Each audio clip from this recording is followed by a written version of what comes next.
So you see, you're never too young to die.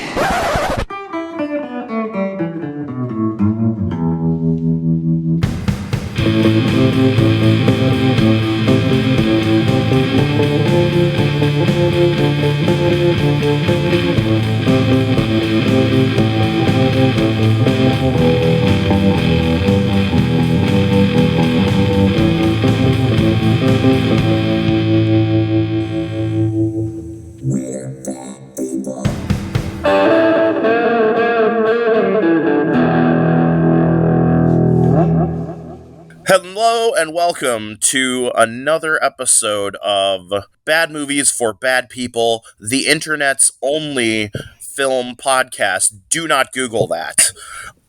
I am your host, Eddy. Seated to the left of me, as always, in an ornate throne carved from the bones of dinosaurs, is William. Hello. Very uncomfortable throne, by the way. And seated to the right of me in a beanbag chair that is actually made out of 19 beanbag chairs because he doesn't understand what recycling is of course, our co-host, Zach Holmes. What's up, Zach? And today, I have gathered you together in our salubrious lounge in order to extol the virtue of the film Never Too Young to Die, starring John Stamos, Vanity, and Gene Simmons. And man, what a movie this is. That's one way to say this movie has everything, and by everything I mean like a very specific over-the-top performance by Gene Simmons that just makes this fucker sing. This movie has everything in the sense that in Van Nuys, there's a restaurant, and on the side of the building it says tacos, sushi, Chinese, buffet, ramen, and I'm just like, they're not doing all of that right. That's too much. That can't all you be can good. Bet your ass we're going there the next time I come to LA now. We're going to test it out, and we're going to get diarrhea, and it's going to be fun. Oh, yeah. All right. So we open at a reservoir. Actually, quick point of contention. Please. At least in the version Zach and I watched, the very first thing we saw was a black screen that said in giant yellow letters, "All Entertainment." Oh, that's true. Yeah, that's also in the version I saw. Away. So we all know that this movie was born under a bad sign. Yes. Yes, it is. Under a cursed star, you know it's not going to be good. Right off the bat, you can just tell. So we open on a party at a reservoir, which, if you live on the coasts, means a bunch of like terrible people are up to no good. But like if you live in the Midwest, it just means that it's like Saturday night, because in the Midwest there's nothing to do except for go to a big place where there won't be people and bring beer with you. So and our establishing shot here is what appears to be a still photograph taken of, if you live in LA, it looks like the I-5 North is what I'm pretty sure it is, and it's like a still photograph that they like just cranked the blue up on to make it day for night, and they like scan and pan because they can't zoom because it's a still. So for a few moments, this looks like a sad Ken Burns documentary on reservoirs. So the crowd is chanting for Ragnar, and we get our first glimpse of what Gene Simmons should have been doing throughout the entirety of the 1980s, instead of what he did do, which was take off his makeup and make terrible music. Gene Simmons in this movie plays the intersex terrorist overlord by the name of Velvet von Ragnar, and that name is just so chocolatey, sweet, delicious. I love it. Yeah. I love it. Oh man, Gene Simmons this is the performance of his life, and he's acted in a few roles, but he is hitting this one out of the park. like there were definitely a few times while I was watching this movie thinking, why hasn't Marvel contacted Gene Simmons about being a villain in a movie yet? We gotta engage with that. Or you think like Gene Simmons is Thanos, Mr. Sinister. like perfectly balanced, my little tadpoles. Mr. Sinister or Arcade from the X-Men comics. Gene Simmons is my pick. And I know that our Patreon Sam is listening right now, and he's very upset with this, but that's because Sam hasn't seen Never Too Young to Die. Watch it and tell me I'm fucking wrong, Sam. challenge. Anyway, That's just the personal experience that you get here at the Bad Movies for Bad People podcast. If you sign up to our Patreon, we might also be really weird and aggressive and hostile towards you. That's right. That's right. Some podcasts will say your name. We will call you out. So anyway, Velvet Von Ragnar greets the crowd with just some amazing word diarrhea, and everything Velvet Von Ragnar says in this movie follows this weird language that it's like he speaks it as the writer wrote this. Gene Simmons saw this and was like, yeah, there's no problem with me using the line, my little turd balls. My little turd balls. My little scum buckets. Velvet Von Ragnar vomits out some word diarrhea, which is the perfect way of saying how every line is delivered by Gene Simmons in this movie. Every bit of dialogue is written in this weird language that only Velvet speaks. And, some people would say hello or greetings. Velvet Von Ragnar greets the crowd by saying, my little turd balls, my scum buckets. And they're eating it up because they are... Yeah. It is alluded several times in this movie that the followers of Velvet Von Ragnar are seriously on... They don't even say what kind of drugs. They just say drugs because it's the 80s and all drugs fit into one category back then. So Ragnar... let me just take a quick second here to address this. The character of Velvet Von Ragnar is explicitly said to be intersex, but because this is the 80s, it's not handled with any kind of like nuance or delicacy whatsoever. No. And Velvet Von Ragnar both uses and is mostly identified by masculine pronouns, so we're probably just going to refer to I guess them would probably be the most sensitive term, but we're probably going to be using masculine pronouns. We might slip into masculine occasionally just because that's what this movie does, and it's the language established by the movie, yes. So that's not us trying to be that's us. We're trying our best to be sensitive, but this movie is just so fucking insane and plays like so fast and loose with everything that we're just trying to keep up with this movie's fucking pace. Not even this movie, really. Just Gene Simmons. Like... Yeah, that's true. Gene Simmons, I cannot stress enough how pitched to the back of the house this performance is. Pitched to the fucking Yeah. So, Ragnar lays out the evil plan right at the beginning because there's no time to fuck around in this movie.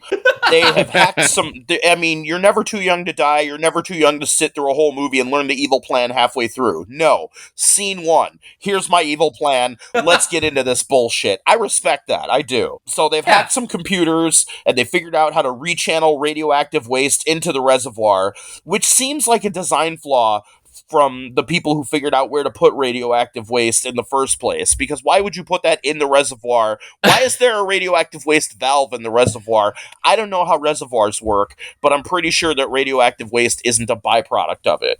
But I don't know. Yeah, I'm not a civil engineer, but like personally, I would design the drinking water and the radioactive wastewater pipes so that there's no interaction whatsoever. I'd probably use different buildings and never connect to them. But that's just... Exactly. I'm an asshole like that, I guess. Again, this sounds like victim blaming, but don't use a radioactive waste pipeline next to the drinking water pipeline if you take anything away from this podcast, future civil engineers. So, Gene Simmons info dumps the entire plan, Ragnar's entire plan right away, and already I feel like Gene Simmons should retroactively receive every Oscar that came out in 1986 for his performance in this movie, and I'm not even fucking around. Like, Gene Simmons should have gained... Best editing, Gene Simmons. Yeah, exactly. Gene Simmons should have gained 40 pounds from all the fucking scenery that gets chewed in this opening scene. Like, anyway, there is a flaw in Ragnar's plan, and that is someone has stolen an essential computer disk. So, the post-apocalyptic horde that makes up Ragnar's followers/cult bring forth a woman tied to what my research tells me is called a St. Andrew's cross. Because Yeah, Yeah, like it's an an X. It's not like the Jesus cross. And sidebar, it took me forever to find out the name of this cross. In my notes, I wrote the Wolverine cross because in an issue of X-Men from the 1980s, like this group of villains like ties Wolverine to like an X-shaped cross, and I was like, no, our readers deserve better. And it took me like a half hour to fish out the name St. Andrew's Cross, and also it permanently ruined my ads on Google. So my algorithm is fucked Uh-oh. for life.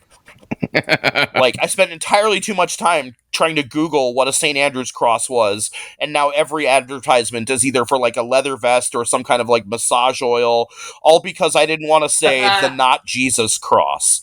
So these are the sacrifices we make for you, listeners. These are the sacrifices. I'm sure the cat of nine tails with a dildo handle that you bought last week had nothing to do with it. That's a conversation piece. I'm hanging it over my That's mantle. right. I've had it mounted. Anyway, it's Let's take a moment here. Let's just describe visually what Velvet von Ragnar looks like. well, I will say Velvet von Ragnar looks like somebody saw the Rocky Horror Picture Show and saw Dr. Frankenfurter and was like, yes, that, but more. You know, like Velvet von Ragnar is what Dr. Frankenfurter wears in everyday clothing. You know, like, This is Frankenfurter like going to the bank. yeah. And what Like- would Dr. Frankenfurter wear to the bank? Some Cheetos, perhaps a nice windbreaker? No, of course not. A fucking push-up bustier and a leather jacket and a fucking feather boa, and it's just wonderful. You know. And like a full face of makeup and Brian May's hair. Yes. Well, that was Gene Simmons' natural hair in the 80s. Gene Simmons had that curly white guy fro. Like I believe he's Israeli ancestrally. So that's I not even ancestrally. I believe he was born in Israel. Oh yeah, that's right. Yeah, I do believe he was born in Israel. So he's he has hair like sheep's wool. It's foretold in the Bible. They're talking about Jesus and Gene Simmons in the Bible. Yeah, his real name, and forgive my pronunciation, is Chaim Yeah, Weitz. yeah. And just wasn't scoring enough ladies with Chaim, so he decided Gene Simmons.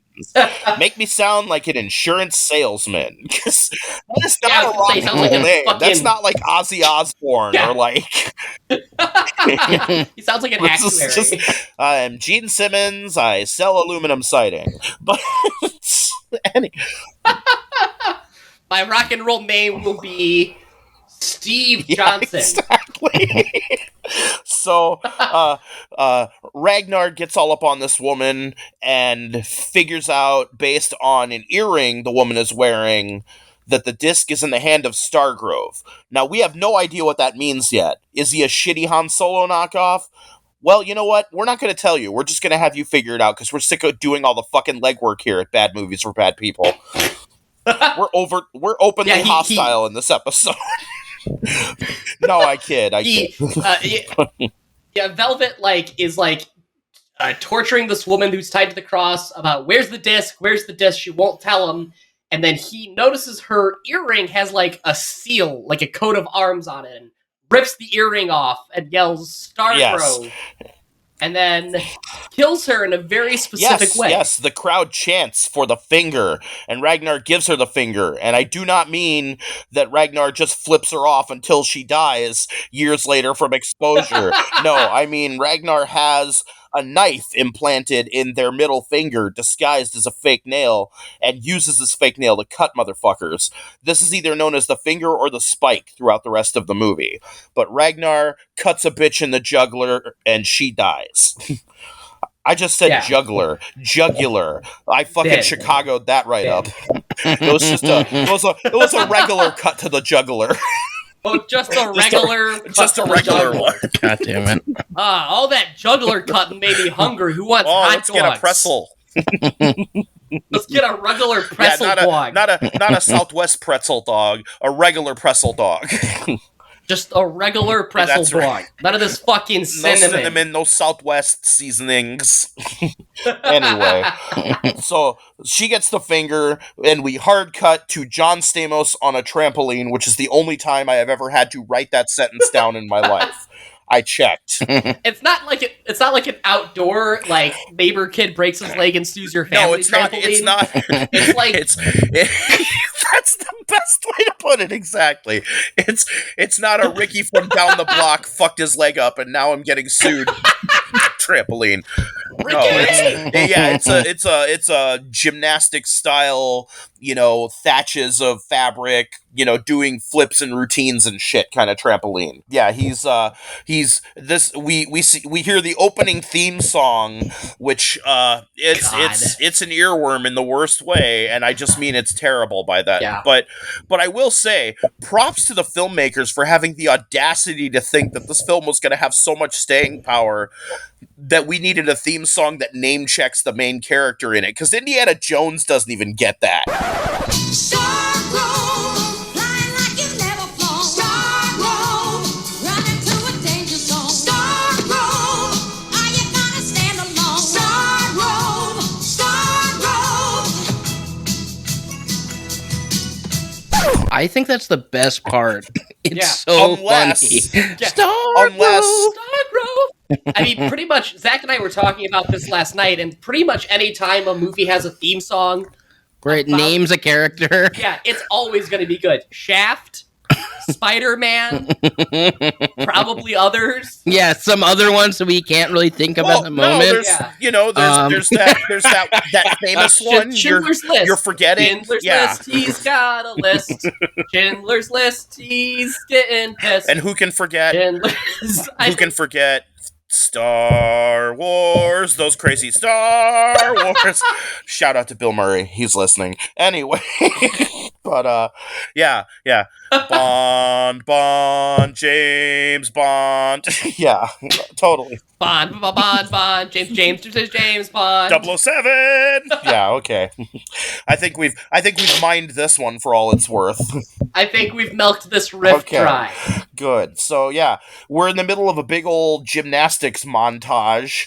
And we get a little bit of establishing here, and I am unclear if Stargrove is supposed to be a freshman in college or still in high school. In like a they never say if he's at a college or a boarding school. They just refer to the school by its name.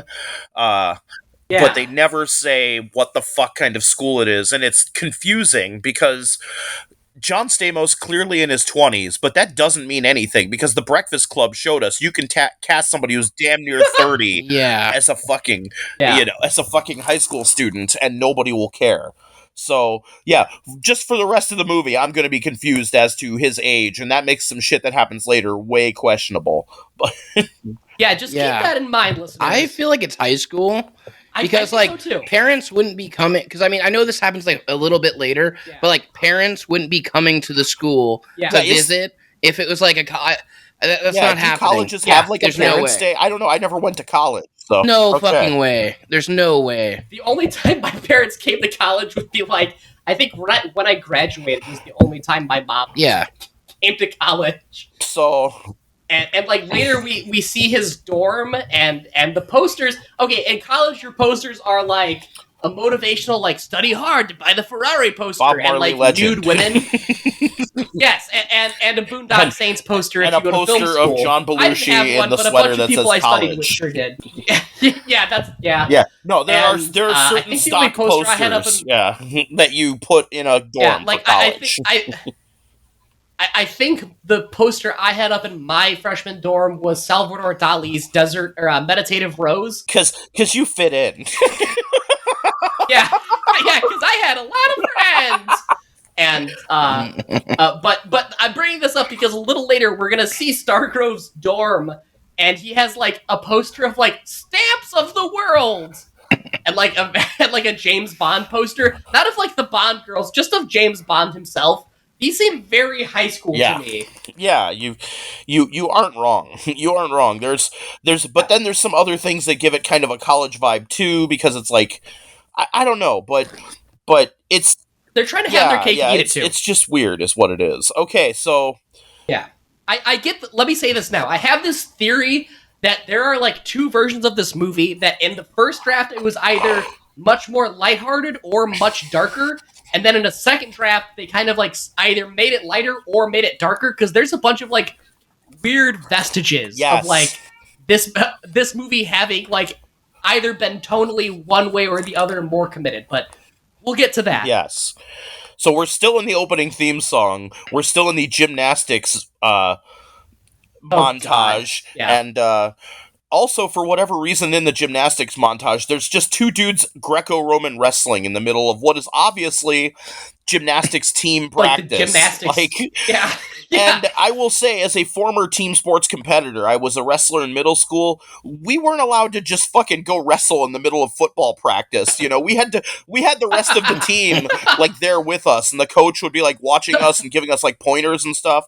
Or, you know, depending on the coach, he would just be sitting there reading the newspaper while we beat the shit out of each other because he had his tenure and he didn't give a fuck. But he's dead now. I can talk shit about him anyway. So but yeah, there's two dudes just Greco-Roman wrestling, and I'm like, why are these guys like, is the rest of the wrestling team missing practice, or are these guys just assholes who are like that is the who are like, team. we refuse to yield the gym to the gymnastics team, but nobody cares enough to like tell them to leave, you know, because they're like, it's just gonna be a fucking thing.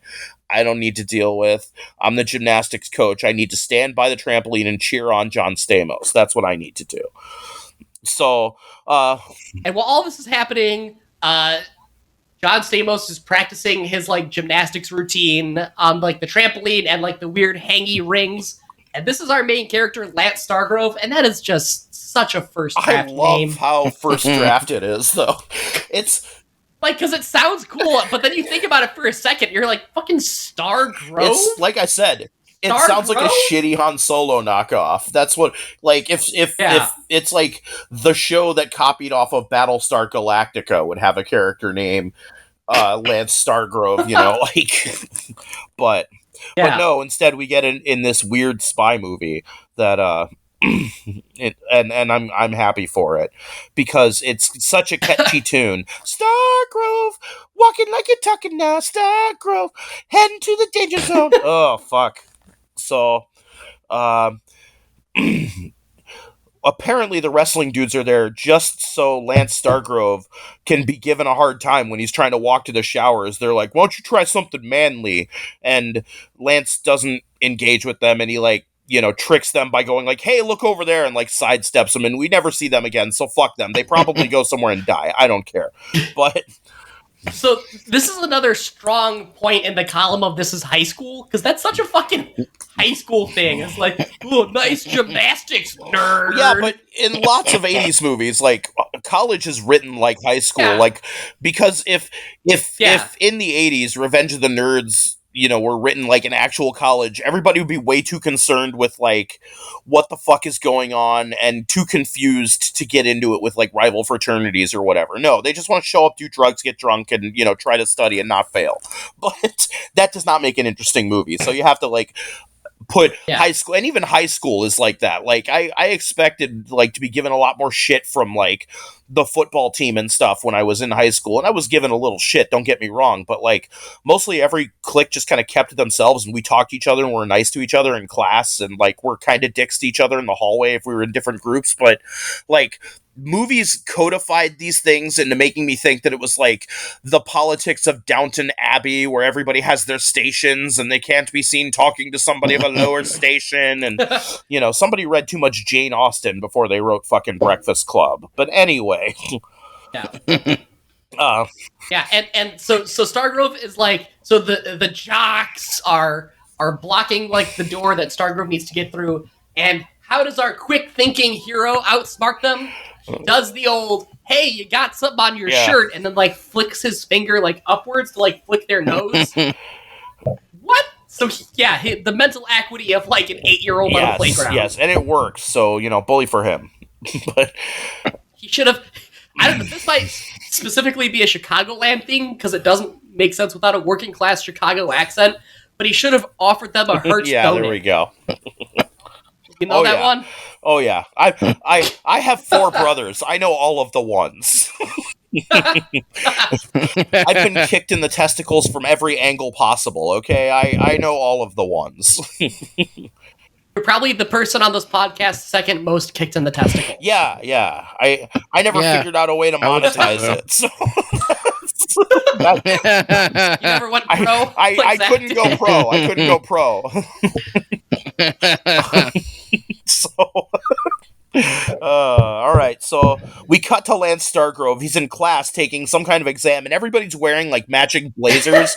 So that's another point in favor of this being like a prep academy or something.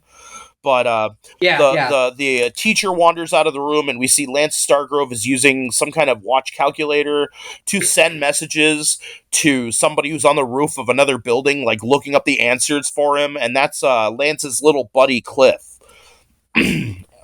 His zany nerd friend. Yeah. I kind of love this 80s trope of my best friend, comma, the scientist. Yeah. That is great. He's well, it works in this movie because this movie is obviously using a lot of like James Bond notes, and Cliff is he's, pardon the name pun, it wasn't intentional, but he's like the Cliff's Notes version of Agent Q, he's the gadget guy. Yeah. And he's working on a lot of crazy gadgets. We cut back to their dorm room, where they're talking about how great the watch thing worked. And he shows some other stuff he's working on, including a gun called the Fire Blazer, which he describes as like part flamethrower, part laser, and made out of like hazardous chemicals, which is great that he just has this sitting in a college dorm. And Cliff is like talking about his inventions. He's like, two-way wrist communicators. This is some gum. You can chew the gum and then stick it to a surface, and it's got a receiver in it, so you can listen to people. This is the flamethrower I built. Exactly. It burns flesh. This movie could not be made today for many reasons. Most of them come out of John Stamos' mouth when referring to Ragnar. However, this scene right here where a high school / college kid is like, this is my explosion gun. Like, I'm building it in my off time. They'll see. Yeah, Cliff seems like a fucking incel. Like, the femoites must burn. That's right. That's what they get for turning my favorite G.I. Joe into an Asian guy instead of a white guy or whatever. They won't doubt Cliff anymore. Anyhow. Yeah, if Cliff had the internet, he definitely would probably be in a federal prison. Well, there's definitely like subreddit after subreddit full of guys like Cliff. They just don't make explosion guns, thankfully. Yeah, thank God Cliff never got exposed to 4chan. Although, or I guess more like 8chan. We're putting a lot of bad ideas in Cliff's head. For all we know, he's not one of those kind of guys. He's just one of those guys who doesn't have the headspace to think, just because you can build a gun that shoots explosions doesn't mean you should, he's a genius, but he's a dumbass. I know plenty of people like that they can build stuff, and they do build that stuff. And later when you're like, you shouldn't have built that because that could kill a guy real easy, they're like, oh yeah, you're right, I shouldn't have done that. Yeah. Like, hey, I took the finger guard off my circular saw so I can work faster. Okay, now you can cut your fingers off, though. Oh. That was there to guard your finger. Yeah, like, I know a lot of handy guys that are like that. They just don't have the, they just don't have, like, the fourth dimensional thinking to, stop themselves. And I get that. Yeah. So, let's see. So yeah, Cliff shows off his listening device, his explosion gun. Also, Lance receives a care package from his father that Cliff has already like opened and helped himself to, because Cliff is just the best. He is just the fucking best. Yeah. Oh yeah. By the way, Lance, I showed you my explosion gun, and guess what? I went through your fucking mail. And everything. Also, in the background, in the dorm, we can see what is presumably another of Cliff's inventions, which appears to be a shoe plane. There's like a sneaker, a single sneaker with like wings and like a stabilizing. I didn't know what was going on. I didn't know if that was like just an object to art, or like, is Cliff making shoe planes? Yeah. Like, I don't know. I'm gonna fly this into the building. So I'm gonna put 2 of these on, and I can fly. Cliff, get off the roof. You're going to die. No, watch. I can fly. Why don't you take off from the ground, Cliff? Oh, yeah, I should have done that. Okay, yeah, okay. So All right, Cliff, why don't you go work on your manifesto a little more, buddy? So, we get the impression that Lance and Cliff kind of need each other because Lance can't take tests and Cliff, is a danger to himself and others. So, we get a little background on Lance's father who is apparently a troubleshooter for oil companies, or as some would call them, a member of the American military. Boom! You burnt, military industrial complex. You burnt. Yeah, I don't know if this was, intentionally, the film, actually making a trenchant insight, but Lance's father is a secret agent, but Lance thinks that he is a consultant for oil companies, which, well, if U.S. history is told given us the anything, geopolitics of the next 10 years, he's not wrong. pretty much the same. So we cut to Lance's father, Drew Stargrove. He's played by former one and done James Bond, George Lazenby. And Drew is getting out of his suit and getting dressed into tactical gear, and he's being joined by 2 other agents. So he's obviously put in this movie hard cut to be some kind of a spy. You figure it out because you wouldn't cast the one and done James Bond in your movie if you didn't want him to play a fucking spy. That's... So we cut back and forth between Lance and Drew. Lance is competing in a gymnastics meet, and Drew is getting ready to do some kind of spy shit that involves walking around in the sewer trying to find Ragnar. Yeah, Stargrove the younger is doing his gymnastics routine, and there's this really weird moment where Stargrove and Cliff are in their dorm, and the dean comes in, and he's like, "Don't worry, boys. Oh, are your parents coming for parents' day? Get the fuck out of our dorm! What the hell? Why are you here? Is this the most important thing going on campus today?" And we also learned that Stargrove and his dad are semi-estranged. There's distance there, and Stargrove, he's like, "My dad's not coming to Parents' Day. My dad doesn't care." Well, he doesn't say that, though. He doesn't say that for whatever reason. We're given no indication that Drew is going to show up on Parents' Day. But Lance tells the dean that he's totally coming. And I don't know if that's Lance lying to the dean or just himself. And they never... I think it's a little they never do anything with this knowledge either. Because this isn't one of those kind of movies that will set a thing up and then pay it off later, you fools. Remember how we just spent 5 minutes watching a montage of Stargrove just doing crazy gymnastics? Yeah, that never comes to... little to no pay. We do see some gymnastics later, but I'll get into that. Yeah. So, we see Stargrove the Elder crawling into a service entrance of a dam. Yeah, they're at the reservoir, and one of Drew's fellow agents, a redheaded man by the name of Carruthers, knocks out the other agent and tries to kill Drew Stargrove with a machine gun, but he misses and just hits Drew in the leg and runs off.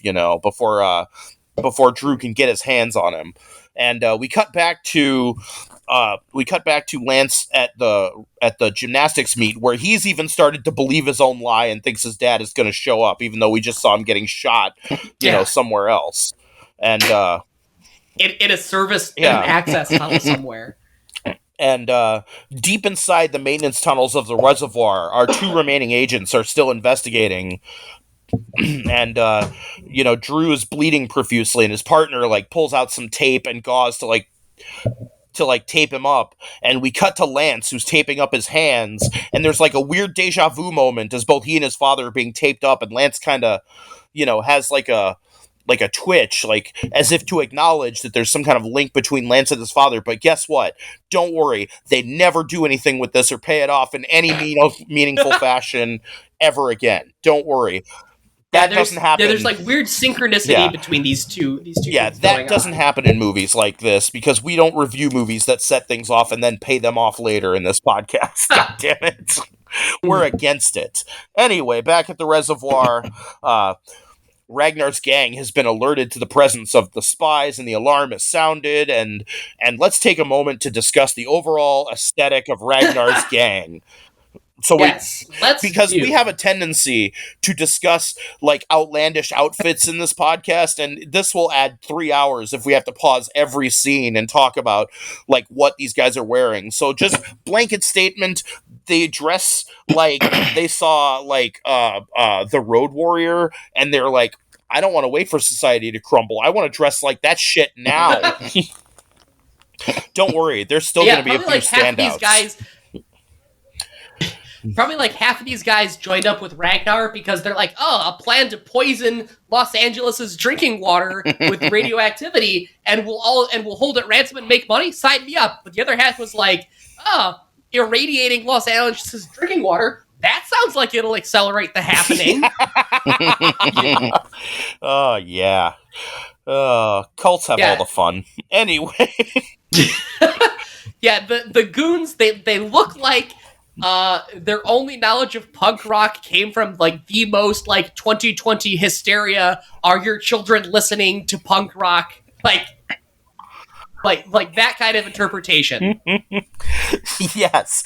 And by the way, don't know why we get to see this in the movie, but for whatever reason, like, so the cult is like, you know, there's a gunfight and the two agents bust out these bulletproof umbrellas, but the rest of their gear is regular the goons, tactical gear. Like, why do they just also have bulletproof umbrellas?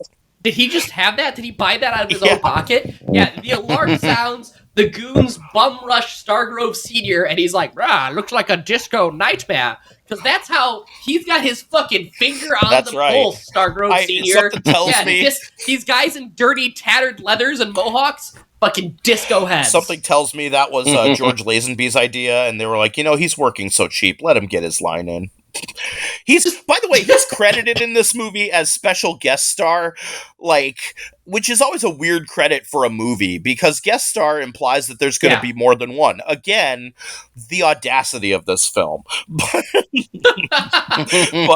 it has confidence. Yes. I on the one hand, I'm proud of its swagger. On the other hand, the fucking audacity. So...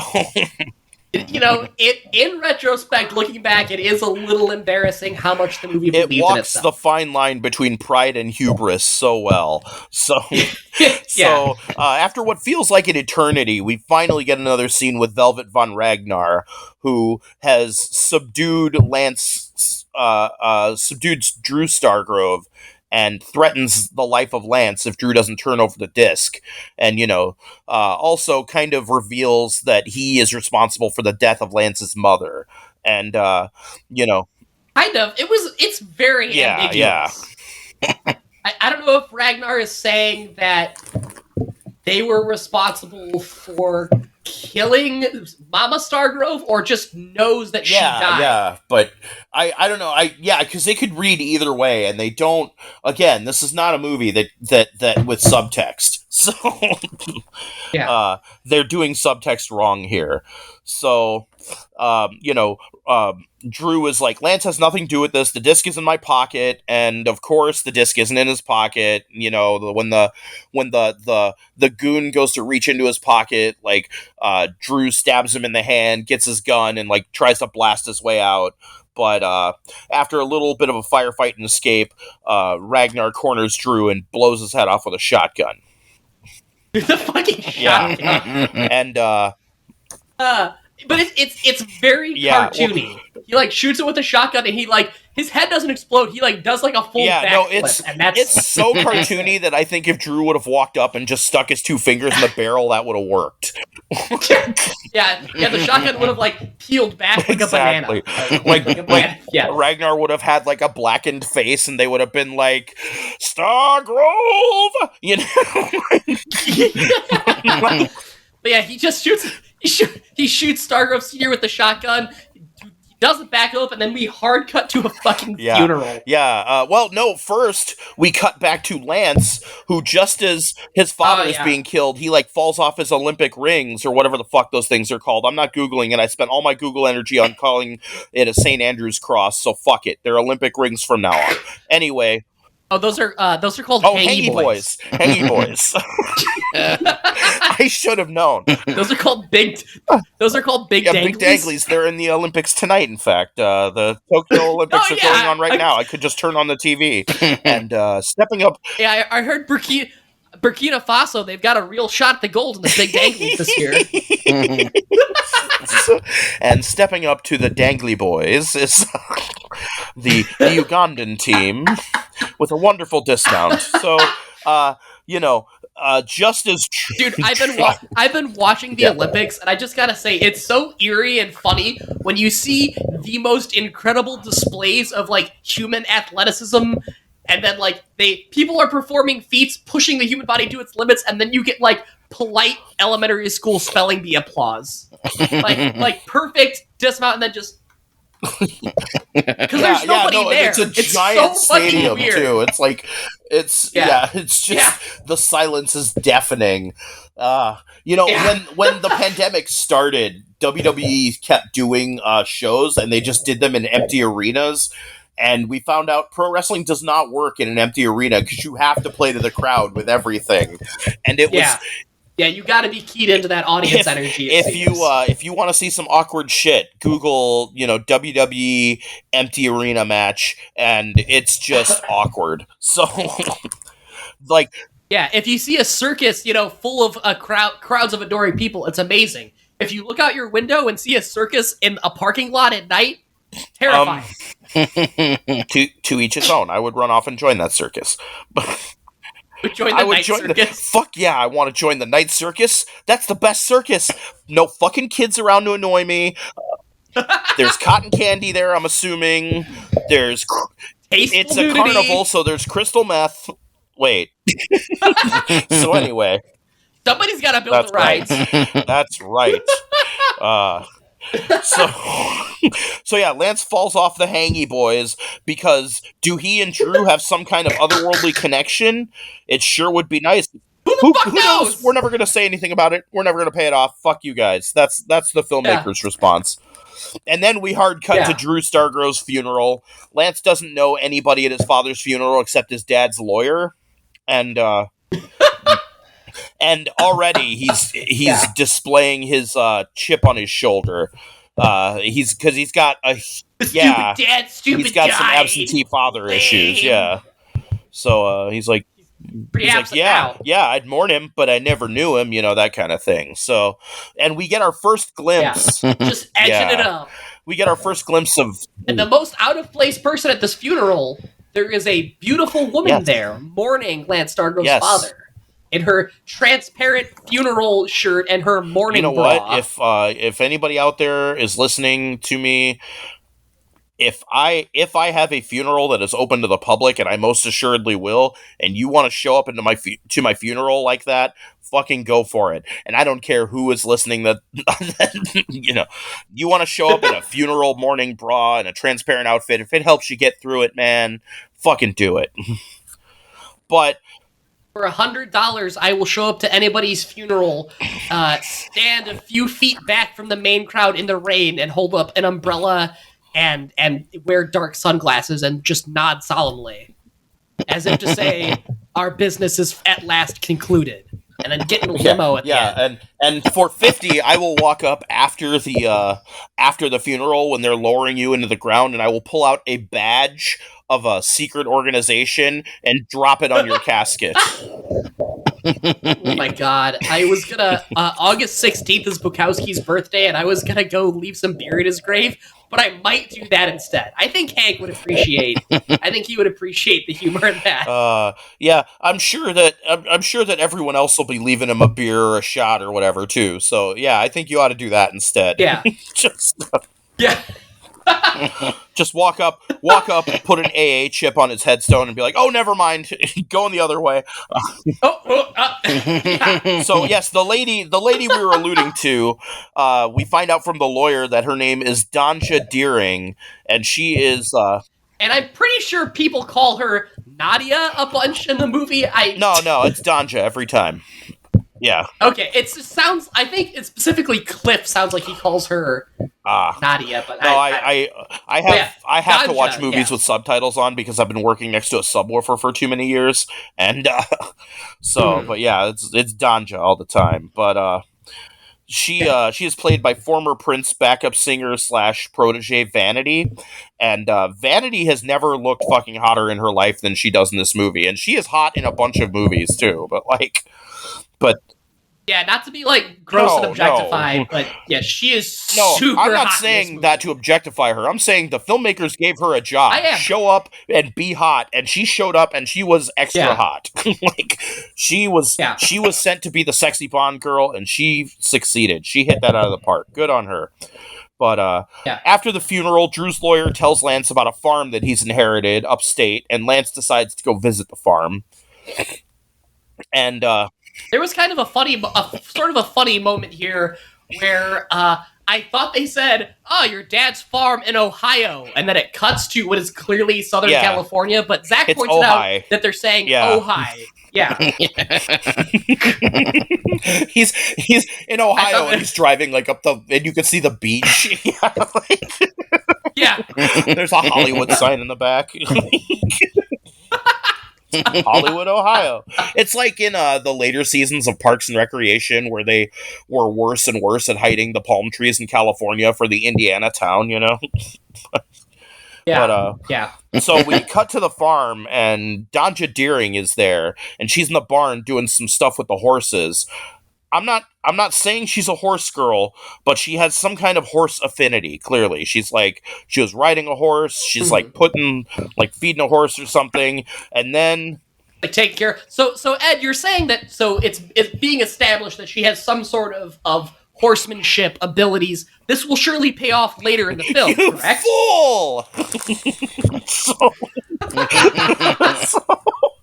So Danja is suddenly accosted in the barn by one of Ragnar's cult members, and I said earlier I wasn't going to describe. Real quick, hang on, time out real quick. I just want to point out that Stargrove said he's heading to this farm that he didn't know his dad has, and part of the reason is because he doesn't buy the official cause of death, which apparently they listed as car accident. Yes. I can't believe my dad crashed his car directly into the shotgun testing factory. That's clearly what happened in this situation.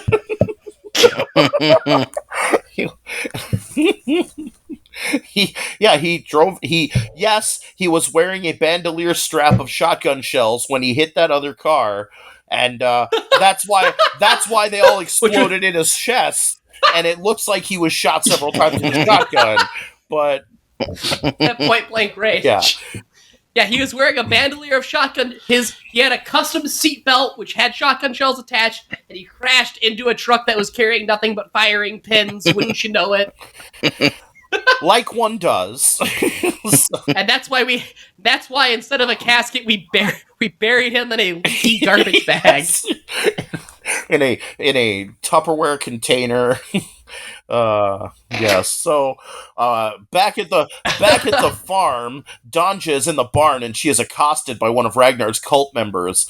And I said I wasn't going to describe every cult member, but this guy comes back over and over again, and he deserves a description. If I had to describe the way this dude looked, I would say that he dresses like a member of the Village People if the Village People added another member and his character was He-Man. That's the best way of putting it. This guy is the Village People, they have all of the classics. Policeman, Native American, I think there wasn't a fireman. There was a cowboy, a soldier, a biker, a barbarian. Yeah, exactly. And then this guy, a barbarian for some reason, and he's got leather pants and and chicken bones and a mohawk, and it's great.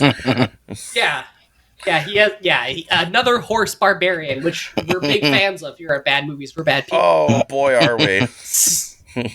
See, getting lucky for more horse barbarian goodness. Oh, everyone who listens to this has listened to that's one of our top-rated episodes for some reason. More on that later. No, but no, because we just set that up and we're not going to pay it off in tribute to Never Too Young to Die. So, yep. So anyway, he is brandishing a chain whip because this movie knows exactly what kind of fucking movie it is. And, he's trying to go after Danja, but using, like, a secret panel. She escapes, but quickly returns with a machine gun, and she makes Village People He-Man get face down in a big old pile of horse shit. Because, again, this movie knows what it is. He goes right down into, like, the horse shit. And she even tells him, put your face in the horse shit, and he does. Right in the mud. Do you guys know what I love about mud? No. Clean and it's dirty at the same time. God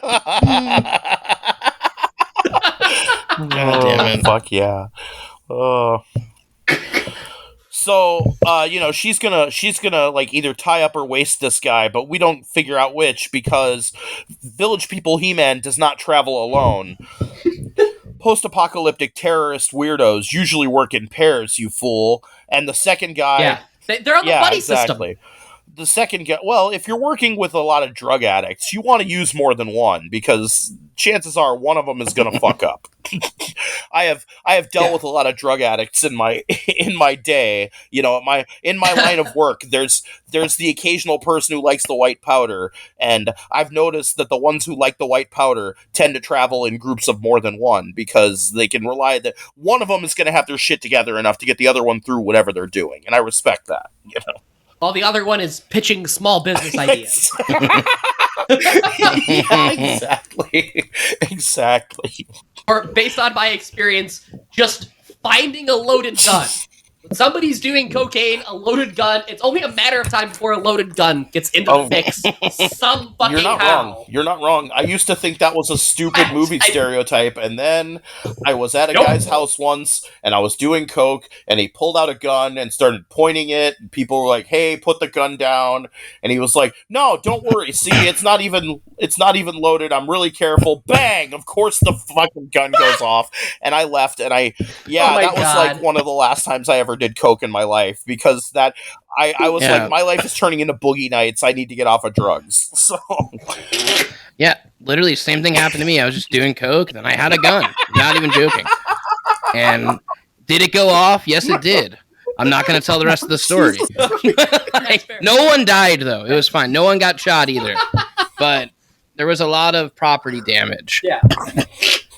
I wasn't doing coke, but I was around somebody that was, and it was a bunch of people at like a dude's house, and there was like a campfire in the back, and the dude's house was on like a property line, so there was just like forest, and the dude was doing coke, and he was like, guys, look what my Greek friend just bought me, and he goes into the house, and he comes back out with a fucking Uzi, and he's like, usually these are like, he's like, oh, don't worry, it's been modified to only do single shot. See? And he pulls the fucking trigger, and it was not. Just, just into the fucking woods. Yeah, horrifying. I've been at a bonfire before. Like, Indiana has a lot of those places where it's like, big property right by the woods. And I've been at a bonfire at a house like that before, where somebody will go like, hey, let's go get my gun and go out into the woods. There's an abandoned car we can just shoot at. Let's go heavily armed into the dark forest. What's the worst thing? Like, oh, good, we're all drunk. Let's do that. How about we don't, guys? And they're like, okay. And I always lie. I'm always like, oh, it's the ground back there is probably all muddy and stuff, and it'd be hard for me to get back there. You guys don't want to leave me alone, do you? When secretly I'm thinking, oh god, I'm gonna get shot. These motherfuckers are gonna shoot me. Thankfully, I've never been in the situation where it's like time to go shoot the car. Jesus. Fuck you, car. So, the second guy is our just run-of-the-mill post-apocalyptic knife guy. He does not look like He-Man by way of the Al Pacino movie Cruising. He's just a knife guy. And but he does crash through the ceiling. Yeah, which means that they had a plan outside where one of them was like, okay, I'm going to go in through the front door, and the other guy's like, okay, I have another idea. I'm going to climb the roof. And he probably didn't say, I'm going to climb the roof. He was just like, okay, I'll come in after you. And then just climbed up there on his own accord. I just know it. He saw the skylight and he was like, I have a plan. Because drugs. He was like, no, he was like, "Is that a frisbee up there?" Man, when was the last time I played with a frisbee? You know what? I'm gonna go up there. There we go. Fortunately, just as Danja is overwhelmed by, the guy crashing through the skylight, Lance rides up on a sweet, sweet dirt bike and causes a distraction, which allows Danja to get her hands back on the machine gun. And rather than just shoot these two people who were clearly coming to murder her, she shoots at the wall and it hits some paint thinner cans, and then like a lantern gets knocked over and sets the fucking paint thinner on fire, and it goes toward a just all stuff you want to keep in your barn. Buy a bunch of dried hay. There's like turpentine, paint thinner, gasoline, C4. You know what else he's keeping in the barn? A box that just says grenades. That's how you buy grenades. They come in a baker's dozen. He's keeping just a baker's dozen crate of grenades on the ground in a wooden box. And so, of course, she's like, get out, it's going to blow. And they run out and, the terrorists blow up inside. And inside the house, Don just patching up while Lance is going over his theory that his father, there's more to his death than meets the eye. And she tells Lance that she's a former associate / protege of Drew Stargrove, and she's going to do everything she can to find out what really happened. And Lance still has a chip on his shoulder, and does a little bit of slut shaming here because he's kind of an asshole. And an alarm goes off. I don't know if it's slut shaming, but there is a weird moment where so there's in the Stargrove family, there's no like mother figure in the picture, and Lance Stargrove learns that his dad had a secret farm upstate, and apparently this much younger, very attractive woman lives there, and knew his father. So he comes to the conclusion that they had a sexual relationship, which, with all of the evidence I just laid out, I don't think that that's necessarily an unreasonable conclusion to come to. I suppose you're right. I maybe wouldn't use the term plaything when I referred to her, though. That's maybe where he went wrong, especially like right after the funeral. Oh yeah, don't get me wrong. Yeah, Lance is being kind of being a dick about it, but I think it's more about his misguided direction at his dead father. So he's kind of slut shaming by way of daddy issues. He's slut shaming his dad. Yes. I think it's misdirected, but so he kind of like brings this up to Danja that he sort of insinuates that she and his dad were fucking, and I think she slaps not yet, but she does later because he does it again later, and she does not put up with his shit a second time. Good for Danja. Yeah, but she's like, oh, your father and I, we had a purely professional relationship in this isolated house that we lived in together. Yeah.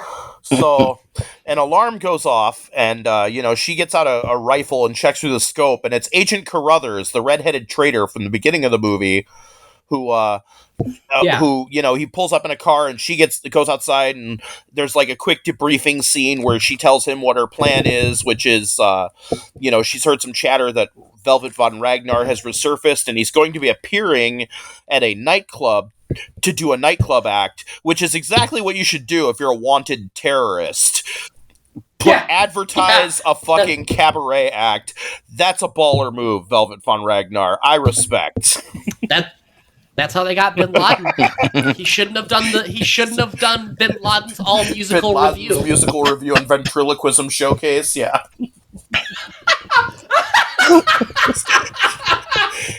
he's like this'll show Jeff Dunham, and he pulls out a Jeff Dunham puppet. That's what I was gonna say. Jeff Dunham had that horrible racist puppet. Osama bin Laden was doing the opposite. He was like, "Oh, what do you think, American?" Oh, I don't know. I'll have a hamburger with mayonnaise, Osama. You know what's cool? Baseball and apple pie. The crowd is like, oh, they do talk like that. Why, yes, I will pay an extra $2 surcharge for sweet potato fries. You know what's cool? A bucket of soda and pork products. Bikini-clad women. The crowd is just, I mean, say what you will about Bin Laden. He killed. His type 5 with America Stanley killed every night. Oh shit! So. What the fuck were we talking? We're podcasting about a movie. Danja and Crothers are debriefing, and while this is happening, Stargrove is kind of meandering around this house that he just inherited, and he finds on the shelf a medallion frame. Yeah. A framed medallion that says Stargrove, and it's the same coat of arms as the earring that Ragnar ripped off the woman earlier. Yes. Now I wonder. I wonder how that woman got that. Is that like something like Drew Stargrove gives out to all his special ladies? He's like, here, wear my personal coat of arms. That's some serious, like, marking my territory shit right there, man. That's problematic. That is problematic. That means we're going but steady. It's classy. Wear my class there ring. We go. Yeah. You're my best gal. It's an erudite way of giving your class ring out. There we go. Yeah, exactly. So, our next move is to go see Velvet Von Ragnar at the nightclub. It's a rock club called the Incinerator. We hard cut to that, and we are treated to such wonderful sights in the establishing shots as people riding motorcycles indoors, those same motorcycles having wooden horse heads on the front of them for some reason, because it's awesome. Behind the camera, I'm guessing, my horse girl sense is tingling. The production designer had a horse girl on it. Somewhere, but so we see a dude ride his horse motorcycle up to the bar and order a beer and some motor oil because the person that wrote this doesn't know what happens at bars or biker bars. It's awesome though. I gotta say, this is probably like the coolest part of the whole movie. This is a cool. This is cool, but like practically speaking, I would never go into this bar. Like it would be so smoky and dangerous and poorly ventilated, and there's carbon monoxide poisoning, and everything is too loud because people are revving their motorcycle engines. Because you can't just ride a motorcycle. No, you have to make it go bram bram bram bram bram. That's what a motorcycle is for. But. Yeah, what's the point of having a motorcycle if you can't inconvenience everyone in a 2-block radius? So at 3 a.m. So there's a band on stage that looks like what would happen if Kiss fucked Gem and the Holograms. It's like and they keep having to get out of the way so someone can ride a motorcycle down the stairs from backstage across the fucking stage. What? Yeah. And they're just motherfuckers just riding motorcycles through the building, and everybody who works there is just okay with it. And and I get to see one of my favorite things that you get to see in a 1980s movie, which is where somebody goes to the tough guy bar, and tough guys that would never hang out together in real life are all hanging out. Like, usually it's like a Charles Bronson movie, and there's like a gang, and there's like an 80s rapper, and a post-apocalyptic punk, and like a 50s greaser, and they're all like in the same gang or whatever. But in this case, it's like any kind of person who rides... A guy in a zoot exactly. Suit. Any kind of guy who rides any kind of motorcycle-like conveyance is hanging out at this bar. There's like street racing guys, big old Harley Davidson dudes. There's a military officer bike with a sidecar, and there's even a dude on a quad bike for some reason, because quad bikes are great to just drive around the city, goddammit. Sidebar, really quick. Somebody sent me a TikTok the other day of Zach on a fucking quad bike, and they're like, "Is this you?" And I'm like, "No, but I do a podcast with that guy." And they're like, "No way!" I'm like, "Yeah, I love it. It's great." Yep.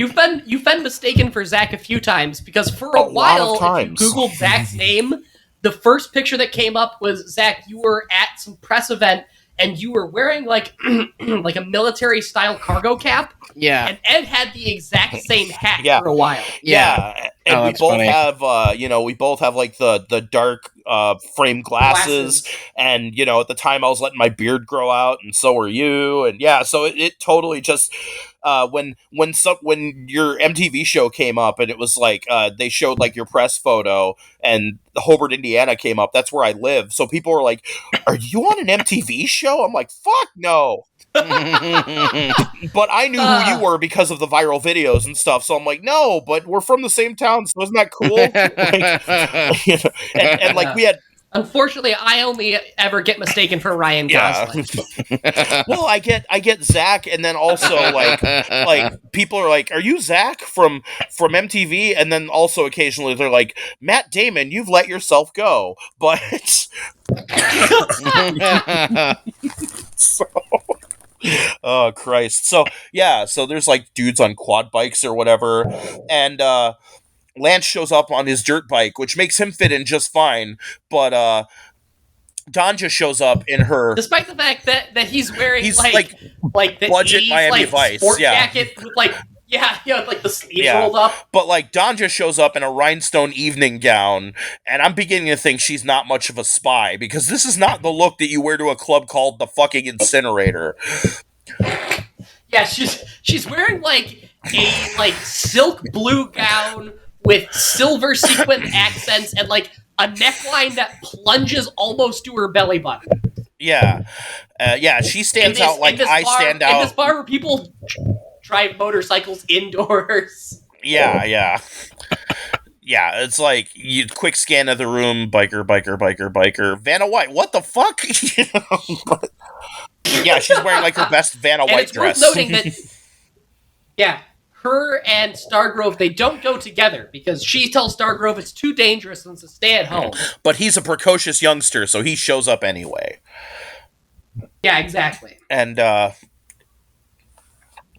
Stargrove, he as he spots Danja going inside, he takes out his chewing gum and sticks it on her car. Yeah, remember the chewing gum that Cliff it's a gave listening him? device that he puts on the back of her car, which means he gets to hear her fucking exhaust. And it's a sports car, so it's got like glass packs on it and shit too, I'm sure. So yeah, he just gets to hear. Yeah. He's like, I'm not good at being a spy at all. Shit. But I'm beginning to think, according to this movie, fucking nobody is good at being a spy. And inside we finally get to see Velvet's stage act, and Velvet comes out dressed like a Vegas showgirl, and they sing a song, and it is terrible, but I still think it's the best music that Gene Simmons put out in the 1980s. I like the song. Ragnar kind of takes the stage and like heals, and like a Vegas showgirl. Headpiece That's and also what my everything. notes have. And, he does he's like, it takes a man like me to be a woman like me. Yeah! And then there's like a guitar riff. It has the bones of a good song, but it needed more shit to happen to it, or needed to be faster or something. But like, it was still the best music that Gene Simmons was responsible for in the 1980s. I don't give a fuck what anybody says. Yeah, fans of Lick It Up, come at me. I don't care. So the act absolutely rules, even though I'm not a big fan of the song, and I don't care what anybody says. Like, I could have watched 10 more minutes of it, of just Gene Simmons strutting around in like big spike heels with a showgirl outfit, just occasionally stopping and doing some truly incredible just crowd vamping work. The shit up, like master showman. Say what you will about Kiss, but they are master showmen. God damn it! So I mean, people didn't get into Kiss for the music. No. They got into it to rock and roll every night and part of every day, as Paul Rudd once said. Come on. Yeah, let's be reasonable. We have to have right. jobs.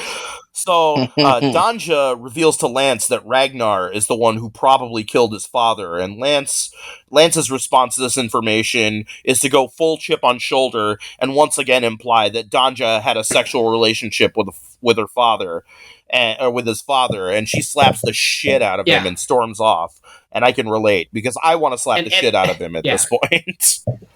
He sucks. And also right around here, we see that outside, there's a goon approaching Stargrove's dirt bike. But it's not just any goon.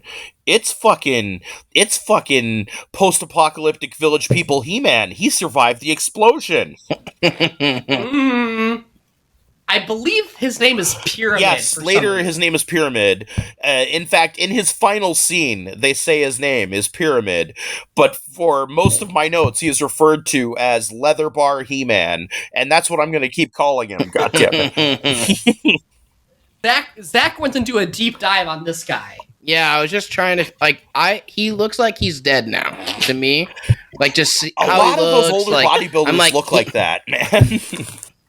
And like I was trying to figure it out, I couldn't find a goddamn thing about him. It's because his name was Ed Brock. And that's Yeah, like such a and normal then name. I went down like a different rabbit hole of just like obituary photos that I thought were funny. It got And dark. I was just Matt like, was just sending me last night just a bunch. I found. He sent me a bunch of obituary photos on my phone. Yeah, just all these old men just staring at me like I had family, I had grandchildren. And then I started deep frying them. Yeah, giving them laser eyes and shit. It got dark. And then I went to sleep. Then Yeah. you went to sleep and dreamed perfectly normal dreams, I'm sure. Yeah, pretty much. Yeah, it got really dark, but a couple of them were pretty funny. Yeah. There was one where this guy was like sweating and like crying, and I was like, "Why did they use this picture for his That's the obituary?" best photo of Grandpa Fred. Let's use it. Yeah. Every other photo, he's got a beer. So, Like, oh man, yeah, it was crazy. So yeah, Pyramid, aka Leather Daddy He-Man, starts fucking with Lance's bike, and we cut to Velvet Von Ragnar's dressing room, and Lance wanders in and asks for an autograph as a ruse to hide another bubblegum bug in the dressing room, and Velvet Von Ragnar is thirsty as fuck over a young John Stamos, and I have a friend, her name is Holly, and she listens to these occasionally, and she is thirsty as fuck about John Stamos, so she's probably listening right now, so I just want to shout her out. But Velvet Von Ragnar is like as thirsty as when Bugs Bunny would dress up like a girl bunny in the cartoons, and then Elmer Fudd would suddenly start getting all up on him, like that level of thirst,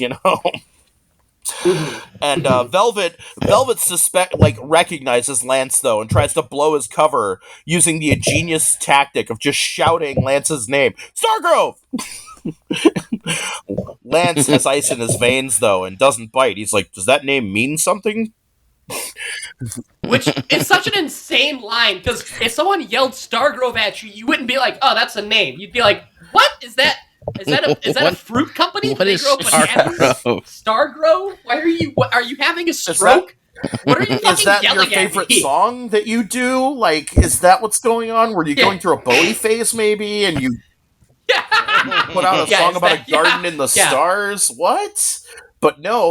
Stargrove. Yeah, exactly. There's a star. That your upcoming album? living in the sky. Oh, God damn it! Oh fuck. But Lance doesn't bite. Lance asks for an autograph and and is using the cover name Billy. And I think it's a nice touch that Velvet Stupid uses. name. Yeah. No, I think Billy's a cool name, man. I would go by Billy. I'm trying to go by Eddy, but it's just like only half of the world is catching on. Like everybody who knew me as Ed, like I want to go back to Eddy, but it's just not working. I'm gonna do it though. Ed suits I know, you. but like my dad is Ed, and I'm sick of it. But also, like, I don't know. How often does that come up where I'm like, I'm talking to Ed. Wait. Ed Lipinski Jr. Yeah. or Senior? Which one were you doing a podcast with? Oh God. Oh. It's going to get real confusing when your Dad and I's podcast launches next And month. it's called Ed Lipinski Sr. has no joy in his life. That's okay. That sounds mean, but that's actually a recurring joke between my father and I that he's going to start a podcast called that.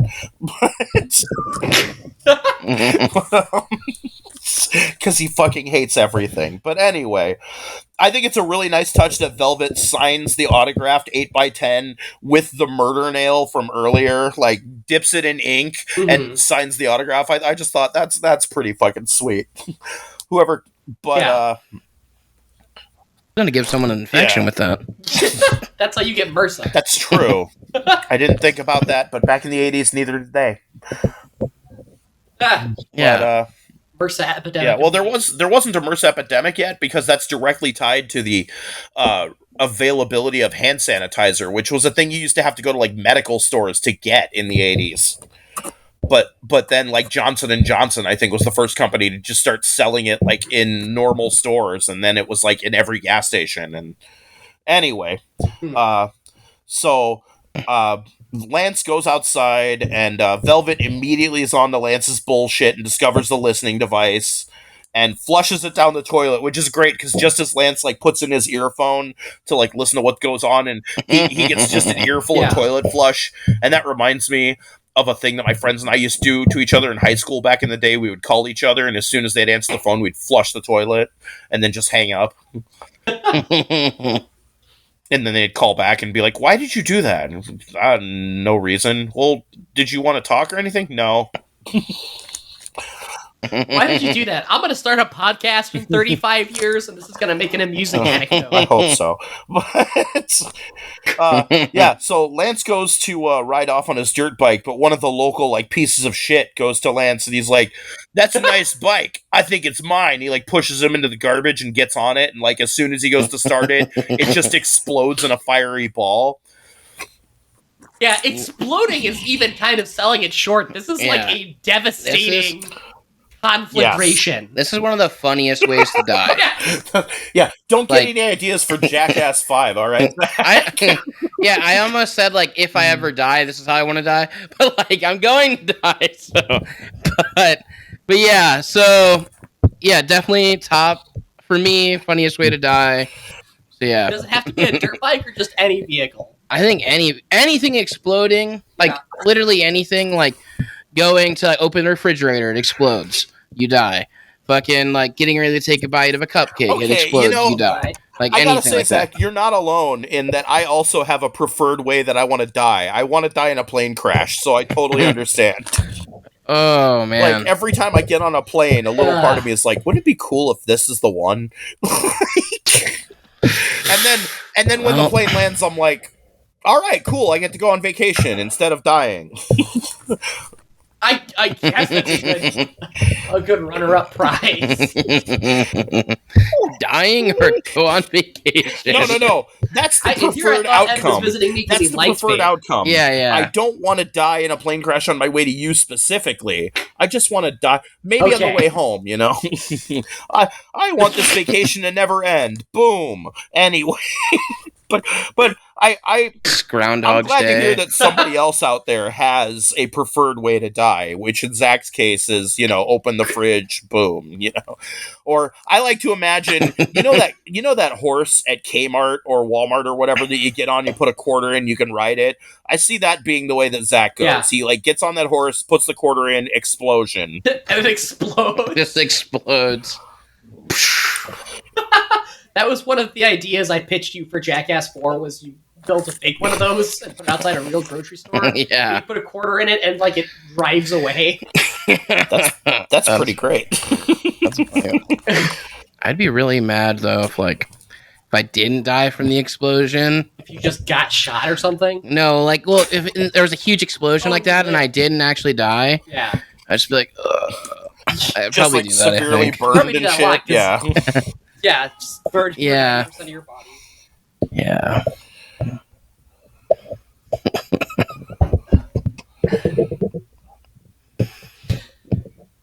So immediately after the attempted explosioning of Stargrove, Yeah. So we cut back to the Lance dorm. narrowly avoids death. We cut back to the school dorm where Cliff is asleep, and Lance barges in and wakes him up and tells Cliff he's going to borrow his dirt bike. But he doesn't say, I need to borrow your dirt bike. I'll have it back. He's like, I'm going to borrow your dirt bike. You'll probably never see it again. Bye. And Cliff is weirdly okay with it. Like, he's like, okay. Fair dues. I ate the Oreos out of ate your your dad's package, Oreos. So I guess you get so my dirt fuck bike. me, I guess. All right.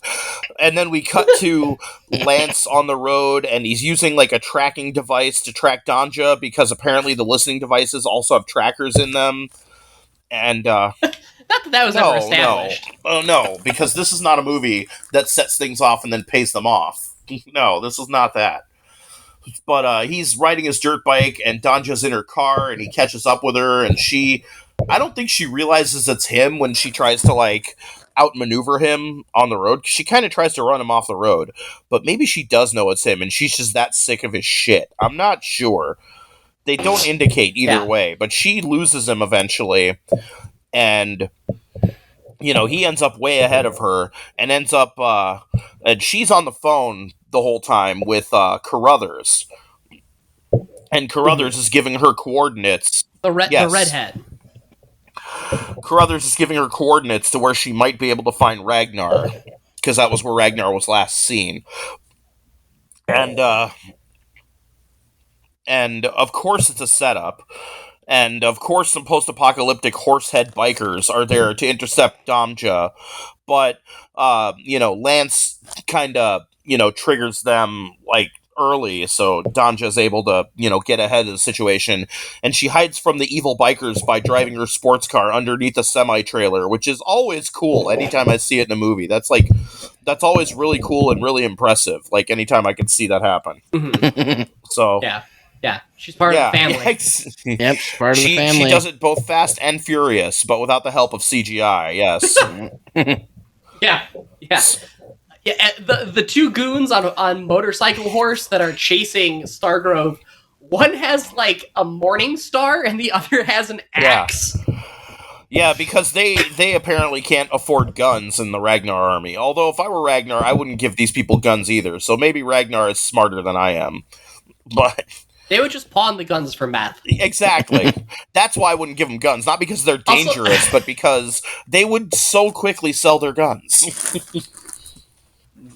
And because they're dangerous. Because judging by how well they use these medieval weapons, they wouldn't know how to use a gun. Because, like, at one point, the axe guy catches up to Stargrove, and what does he do? He, like, pokes him with, like, the pommel of his axe. He's just, like, poking at him. Not taking a swing. Not using the metal part, just, like, poking at him with the handle. Oh, fuck. But, Domja pulls out a big-ass pistol of some, like a revolver, and... like a 34 caliber like a revolver. big-ass gun, and she murders the shit out of both of the ambushers, and hooks back up with Stargrove. And, Stargrove gets into her car. No indication as to what he did with the dirt bike, but it's not in the back seat of the fucking sports car, so I think he just left it on the road. They just leave it. They even say, he was like, hey, my bike! And she's like, shut up. You gotta go. Well, also, when she shoots the dudes on the motorcycle dudes, this is the beginning of this movie's bizarre descent into the darkness. Because, like, people have died in this movie, but it's, like, been kind of, like, comical... like when Stargrove Senior dies, or when the dude explodes, or it's kind of, like, so silly and over the top, like when Ragnar, like, uses his knife finger on the lady. We don't even see that on camera. We just, like, see him. Yeah, that's not even on camera. We just hear her gurgle. And yeah, you're right. Like, they're in the hands of a more capable filmmaker. I would think that they were doing this so as to introduce to Lance Stargrove the kind of world his father is in, and how it... But you know what? We don't have to worry about this being in the hands of a more capable filmmaker, because that doesn't happen in this. Like, it's just inconsistent for the purpose of being inconsistent. Like, I think you are definitely onto something earlier when you said either they made this too over the, like, too gritty and they had to walk it back, or they decided to make it more gritty and get an R rating. But... Yeah, I think that they were, like, aiming for a younger audience, and then they were like, no, this movie's just look at the raw sexuality of Vanity. We can't market kids for kids. Let's get some nudity in here and we'll call it college. So we can rate it R. Walk in children and walk out men after one look at Vanity. Yeah, they'll come out with beards and, like, stinking of hormones. Right. All the women will get one look at a smoldering young John Stamos and come out pregnant. Yes. And this is, like, kind of, like, one of the beginnings of, like, the weird darkness, because one of the goons, she shoots with her the revolver they used to hunt kangaroos in the outback. She shoots him with it, and he falls off his motorcycle and gets caught. I don't know, I'm just guessing, because kangaroos are, like, over 6 feet. Dude, I'm They're such huge. not a gun guy that I 100% believed that that's specifically what that gun was for. I have no idea. But it is she now. Shoots one of the goons with it, and he falls off his bike and gets caught under the rear wheels of a semi. This dude is fucked. Yeah, this dude, not only does he get kind of shot, grisly. he gets shot and then run over by a semi-truck. Because... he gets shot with a bullet the size of a fucking soup can. Exactly. And then goes under the rear wheels of a semi. Like, and then the other guy gets shot and goes off a fucking cliff. Like, at least that's more of, like, an off-camera thing, but, like, the guy who gets under the semi, it's a little pretty grisly. It's not a little grisly. It's like end of the Road Warrior grisly. You know. Yeah. So, Yeah. further up the road, though, they're ambushed by way more gang So / cult Stargrove and members. Danja.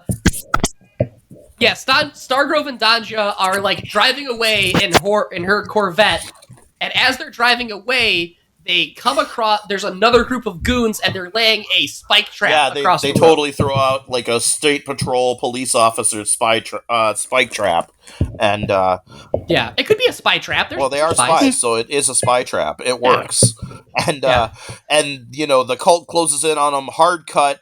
Lance Stargrove is on the floor at his father's farm, and he wakes up confused. And It was all and a so dream. am I. And The so am end. I. Like at first, I'm like, did he dream that? What the fuck is this movie all of a sudden? Yeah. But he wanders in the kitchen to like get a drink of water and is immediately accosted by two of Ragnar's cultists, like basically Heckle and Jekyll, like some goofy ass motherfuckers. Yeah, he like wakes up on the floor and he wanders under the sink to splash some water on his face. And as he's leaning into the sink, like one of the goons like grabs him by like the scruff of the neck and just starts like banging his head against like the porcelain side of the sink. Yeah, he just keeps doing it too. He does it like 9 times. Like, there's no way John Stamos. Yeah. It's like, why didn't you do the dishes? Why didn't you do the dishes? It's not the chore wheel said it's your turn to do dishes, Stargrove. I'm not going to be picking up all your slack. And Zach, you had a good observation about these guys last night when we were watching. Like everyone's just like high school bullies, Yeah, dude. Like it's really everyone weird. is, and apparently, like fucking Stargrove's dad's house is just a breakaway house. Like everything just breaks. It's just fucking ridiculous. Yeah, his house is built out of like balsa wood and like Yeah. the Elmer's glue that comes out of like the chapstick thing.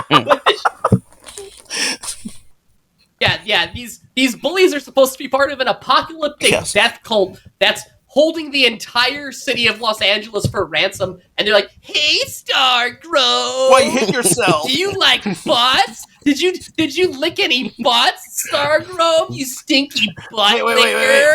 Hold his head really down there. Hold his head down there. weird. Fart. Yeah, exactly. Got him. Let's give him a wet willy or shoot him But to they- death. They fucking ram his head into the sink so many times that I think John Stamos probably actually has a concussion from this movie. Probably has CTE. Yeah, exactly. He's gonna Chris Benoit his whole family one day, and like, My yeah, God. and nobody's gonna know why. It's the whole cast of Full Yeah, the House. Olsen twins are going to just be murdered. They know something we don't. That's why they didn't get in Fuller House. But I kid, John Stamos. You're the best. Anyway, so yeah, they're trying to. They brought him back to the house to try to get him to retrieve the disc, is what it is. And so they're like beating him. They're throwing him through furniture. One of them even pulls out a fucking. He's getting his ass One of them kicked. pulls out like a horsewhip and starts horsewhipping him. And apparently, this, along with the combination of seeing that little medallion from earlier with the family crest on it, knocks. What? Yeah. So he sees. So they throw Stargrove against a bookshelf, and like Zach said, it's like everything in this fucking house is like made of matchstick, and the bookshelf just collapses, and then Stargrove is on the floor getting whipped, and he sees the medallion and he touches it, Dude. and it transfers karate power into I him. gotta say, if you've ever gotten a really cheap bookshelf from like IKEA or Amazon or something, and it shows up and it's like That's all it's that I have. cardboard, you know, like this, like Yeah. these It's are cardboard. still, Yeah. like I've legitimately gotten things off the internet before, and they show up at my house, and they are for real ass cardboard with like wood grain, and I'm Yeah. like, oh, I was ripped off. Okay, cool. And But you wouldn't think the super But- spy hideout. You'd think that would have like well, I'm heritage saying woodwork. that shit is still more solid than the bookshelf at the Stargrove house. Oh, I could get knocked into that and be okay, I think. But yeah, Lance Stargrove Yeah. puts his hand on the Stargrove family medallion, and it knocks the chip all the way off of his shoulder with the power of karate. And Yeah, he now knows karate after touching the karate. He might have known it before, but they never set it up because this is not a movie that believes in setup and payoff. This movie goes straight to payoff. But yeah, so he, using the power of karate plus the power of gymnastics, he fights. Kind of. No, he's totally doing like kip ups and fucking flips over the one. He like runs up on the wall and flips over the guy, and he's gymnasticking the fuck out of the place. Yeah, the thing they teach you in gymnastics, doing a sick wall. Yeah, when are we gonna learn the cool shit? Like me in gymnastics class? I only know one person that can do a wall flip, and she was in gymnastics, so I just assume that's where she learned it. but No, I know people that can do wall flips too that are in gymnastics. But I don't think it's like a thing. I just think it'd be I don't funny. think it's a thing they teach you, but I think it's a thing that you learn. Yeah. Kind of like. It's like something I think you can do after getting those skills. After I think that's right. I think, yeah, you just have the like athleticism and like balance that you. Yeah.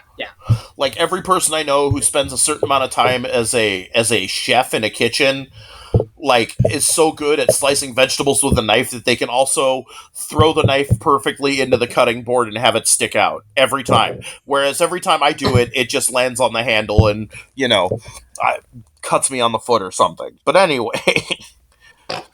How many foot injuries do you have from that? Well, you only need the one to learn not to do that. So, yeah, so he karate powers them out of the house. He throws them out of the window, like... Well, he throws the first one out of the fucking second-story window. This gets so ridiculous. And they, like, ride off. And then the second one is... cowering. He's like, oh, no! Oh, don't karate me, Stargrove! And then Stargrove's like, where's Danja? Where's Danja? Oh, she's in jail! And I guess he knows that she doesn't mean regular jail. They, like, have a jail. And then he fucking throws him out the window, too! Yeah, and then he, like, pulls out a gun and starts shooting at them. Yeah, he just tries to kill them. Yeah. Why even bother with the karate if you had a shotgun handy? But, they drive off. So he shoots... in their post-apocalyptic like, dune buggy, by the way. Dune buggy. So they drive off, he's taking pot shots at them, and after they're, like, long gone, he's like, the name's Stargrove, and he just shoots his fucking gun for no reason. Although if my name was Stargrove, I would probably also punctuate it with... Yeah. Table for three, please. The name is Stargrove. See, I would think you would just rack the shotgun for that. You wouldn't have to necessarily discharge that would be good. The name is Stargrove. Chick. Yeah. But they. And that's why I'm not allowed at the Cheesecake Factory. Yep. Too many fatalities. It was a dark day at the Chuck E. Cheese. Oh fuck, that'd be great. Anyway.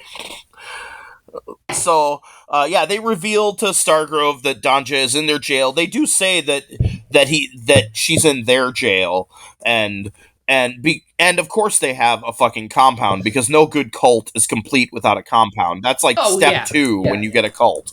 Step 1, bunch of dudes together with sex parties. Step 2, compound. All right.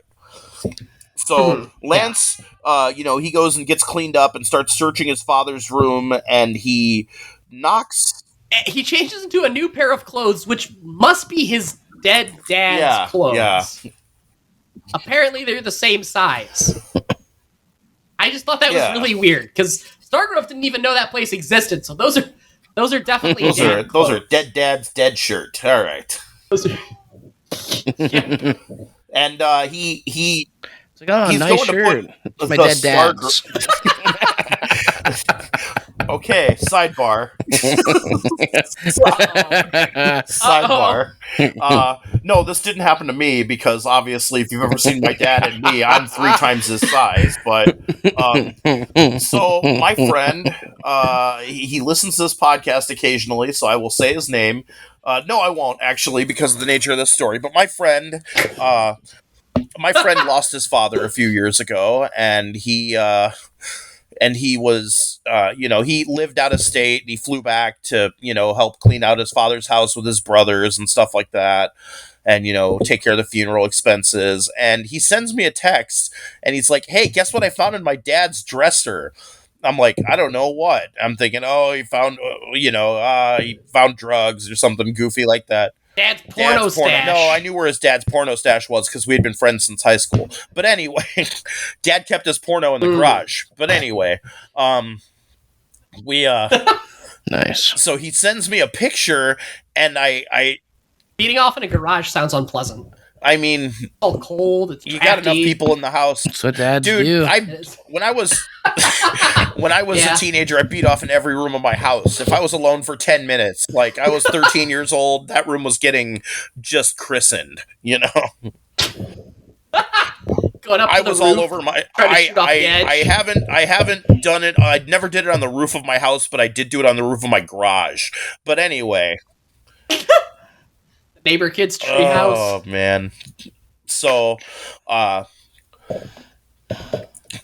he sends me a picture, and it is a wood carved it's a wood carving. It's a two-headed dick. Oh my And god. He's like, I found this You I riddled found the this in dildo. my dad's top drawer.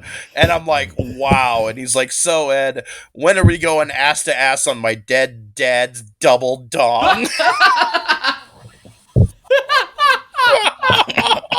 He made that. he made, I don't know if he made it or he bought it at like some, I don't know where you would buy something like that, but this was like, it was whittled, it was stained, it was like, yeah, because of course. Oh, you mean like varnished? You don't Yeah, mean varnish. No, I don't mean stained like it was when he and I got done doing the. Never mind. Anyway, ass to ass. Ass to oh ass. god. Oh, just even referencing that scene in that movie hurts my soul.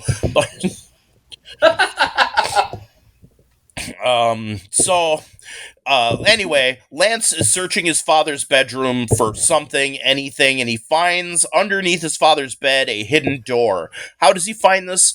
Because he's putting on the Stargrove I thought medallion. you were talking about your friends. No. I thought you were talking about your. I was like, oh my god, there was No. more? That the end of the story is, when are we going ass to ass on my dead dad's double dong? Which if you could, if you could bronze a text message, I probably would have. That one is the gold standard. Because Yeah, usually when I get a a filthy good one. text, it's just one of my friends trying to make me laugh with. But no, this is based on factual information about a wooden two-headed dick that was found in somebody's dead father's possession. Man, I have an interesting life. Anyway. So Stargrove the Younger is trying to affix the Stargrove medallion to his 80s necklace. chain and to his thin 1980s chain, and it slides off and rolls across the room, and then part of the floor starts to light up. And then Which just raises so many questions. Yeah. Was it designed to like start lighting up when the medallion came within a certain distance of it? Is it just magic? What? this is not a movie. My uncle the alien down there, as Zach said last night. This is not a movie that worries up how to set up its payoffs, okay? But there's even like a little, like, it looks like a coin slot or something, and I think, oh, he's got to put the medallion in there, but then he doesn't. It just starts to move, you know? I'm like, why did they have the slot? Even the filmmaker's like, they'll get it. Let's get to the meat. Yeah, when the coin like rolls over there, it looks like it's almost magnetized to it. I was expecting it to go straight into the slot just by itself. Like, it was just fucking weird. I just love the idea of Stargrove Sr. being like, all right, now, build me a secret door to my secret area, and this is very important. It's unlock the medallion, and then I want you to take several light bulbs. No, they're not for the room. Put them below the door. Now, when the medallion comes close enough, like, why don't draw attention to your secret room like that? Oh, man. And I just imagine, like, the working class contractors who have to put this all together, and they immediately think sex dungeon, because it's under his bed. He's going to put a girl in here. I just know it. I don't feel good about this, but the money's right.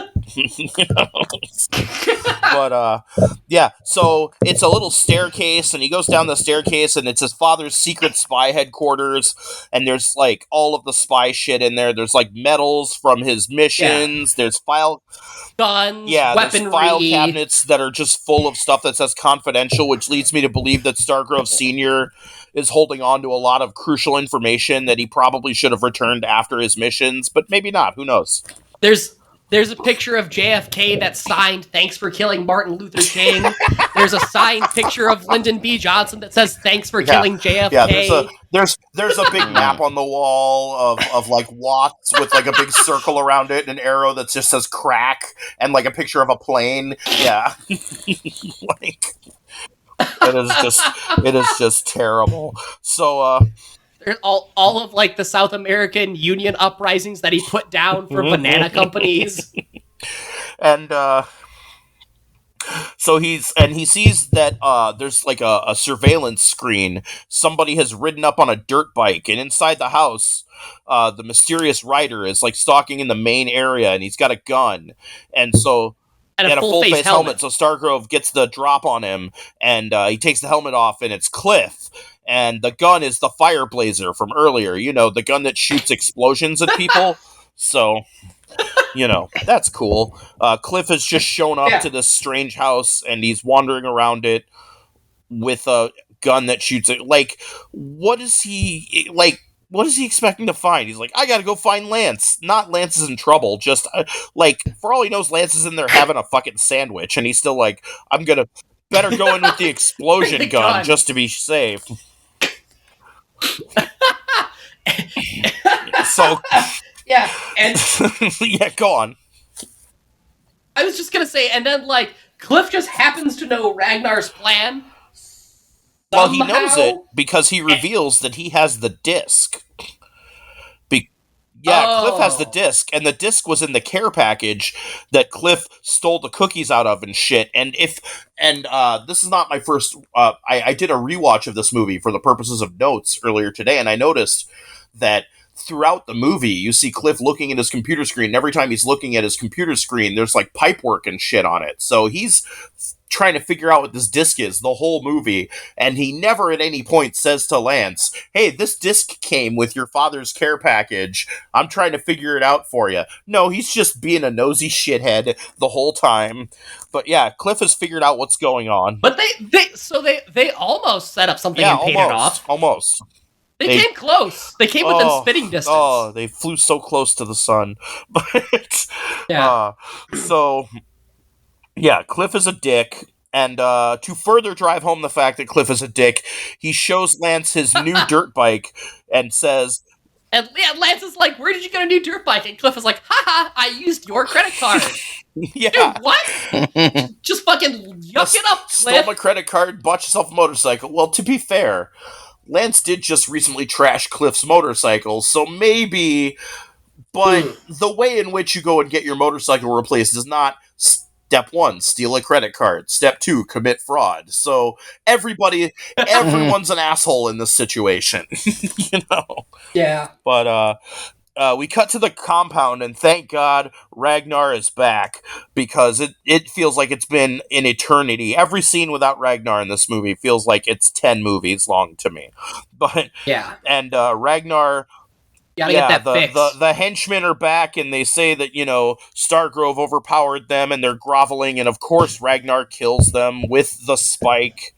And then we meet Ragnar's computer guy, who is played by 1980s film royalty Robert Englund, and he walks Ragnar through what the plan is, which is he shows him... Is that Freddy Krueger, baby. I did not realize that. And he shows Ragnar this film, and he's like, that's a regular goldfish exposed to the toxic compound, and it is so clearly film of just some other kind of bottom-feeding fish.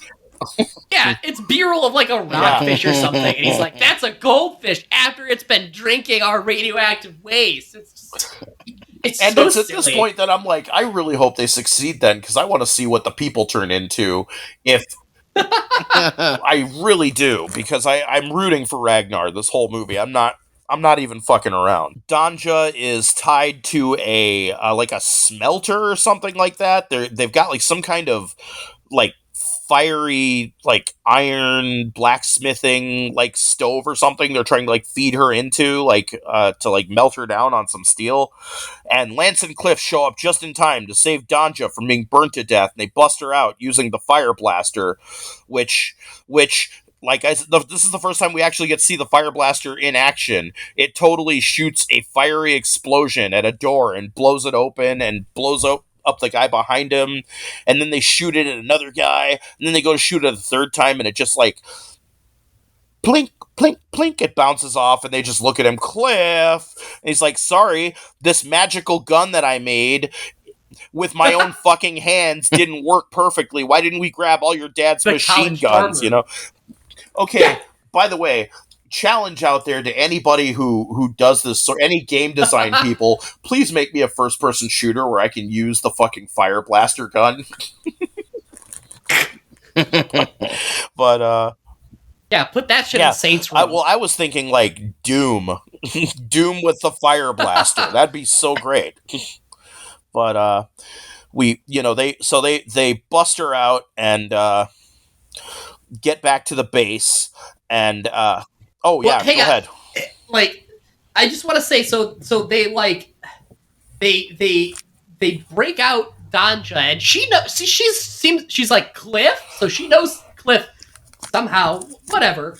And then so Cliff, and Stargrove has a machine gun somehow from his dad's and room full of guns he was just standing in, I'm assuming. Yeah. And this is like where the movie really takes a dark turn, because like they fucking murder these dudes. They do murder the shit out of everybody in this scene. Yeah, holy shit. Yeah, Cliff is like the precocious science friend. He's fucking burning people alive. You can like practically smell the fat like bubbling off of them as their skin sloughs off their fucking skulls. He's like, oh, the power of science. And the guys are like, kill me! Just kill me! Oh, you shouldn't have messed with a scientist! And meanwhile, Stargrove is just fucking mowing these fucking dudes down like it's my lie. Just fucking, like, it's just, the amount of violence in this scene is so much higher than anything else up to this he's point. So desensitized. Like, he's not even like giving a fuck as he's mowing them down with a machine gun. You're right. Like, and this is only like a couple of years removed from First Blood, which is like a meditation on like the effects of combat on a person and stuff like that. This is not what Never Too Young to Die is bringing to the table, though. No, nonchalant burning to death. That's what John Stamos could have provided for us as an action star. Did you ever think about how, in the world of Rambo, if that sheriff dude had just given Rambo, let him eat a sandwich, that it would have prevented 9/11 in that universe? Holy fuck, you're right. Yeah, because then he fought with the Mujahideen in Afghanistan, who later would become the Taliban. And if Rambo hadn't been there to defend them, they would have been wiped out by the Russians. That's true. And 9/11 wouldn't have happened. Just think about that Rambo timeline. Rambo is indirectly responsible for 9/11. Think about that the next time you harass a hippie out there, people. Let him alone. Let him alone. Yeah. Let him have the sandwich. Let him eat at the if he counter. would have just fucking had his cup of coffee like he was looking for, he would have walked right through that town, and none of that. God, I've thought of that before. Like, if the sheriff would have let him go, it would have been fine. He wouldn't have had all those flashbacks, and that other guy wouldn't have died. But I never extrapolated it all the way to Rambo 3, where he's helping form Al Qaeda. You know? Yeah. Christ. But anyway, the point I'm making here is like, so I am like the furthest thing in the world for somebody who like gets like squeamish about violence in media. Like, I love Nicholas Winding Refn, one of my favorite directors, but like the violence here is almost stomach churning, because up to this point it's all like, oh, Stargrove, you gotta find your dad. We're going on a spy adventure, and then just this fucking Waco in miniature. Like it's like it kind of made me feel a little weird. So it was much of this movie, and they're so blasé so much about of this it. movie is played like the actors should have been 10 years younger, and it should have been like, you know, teenage River Phoenix, like exactly, like not quite Goonies aged, but like like a little older, like this could have easily been like Corey Haim or something like that, you know, and it would have been a different kind of movie. But then there's all this casual murder, you know, grisly murder. So so we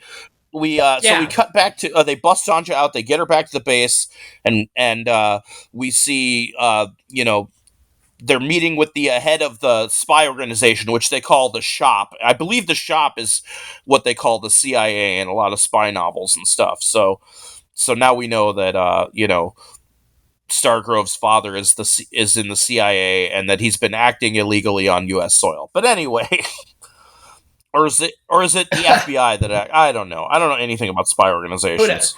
And this movie does not go to any great lengths to like establish that he's just a spy. Yeah.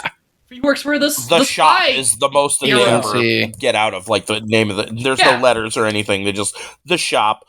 But the head of the Shop. You know all of the branches of government. There's legislative, judiciary, executive, and spy. Oh yeah, you're right. I think that's right. it. That's in the real Constitution. Wake up, sheeple. So they're in this like interrogation chamber getting the debriefing room, and Carruthers is in there, and the head of the spy organization is there, and they're kind of just debriefing him on everything, on like what Ragnar's plan is, and you know, and we got to talk about that ransom. Yeah, go ahead. So they're talking about Ragnar's plan, and like Ragnar was going to turn. He's going to release radiation into Los Angeles' drinking supply, and it'll be irradiated for 1,000 years unless we give him $1 million. Well, what? This is LA. Just ask somebody. You can't even buy a house in LA for that. That's such a comical. It's 1986. So what? How even then? Like, what is $1 million in 1986?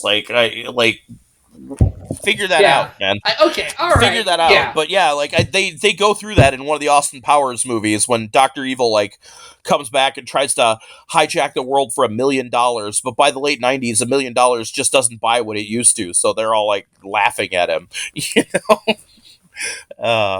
But in fact, who knows? They might have got that $1 million bit from this movie, because even 1986, like $1 million. I just looked it up. That's just under 2.5 million I was gonna say, it's not money. that far. Not that much. That's not for the entire city of Los Angeles. That's not much. They could just find. He doesn't need to ransom the government from that. He could just ask the guy, not like the head guy, but like a middle management guy at like the pipe infrastructure at LADWP or something. And he'd be like, all right, okay, fine. Here's 2.5 mil. I was gonna get a summer house, you know, in Fresno, but you know, just take it. This was going to buy me, you know, a new wall-to-wall ivory tiles for my mansion, but okay, just pay me back when you can. Yeah. So, but yeah, I forgot that he was hijacking it for only $1 million, because whenever I hear that number in an older movie, I just think inflation. But so we cut.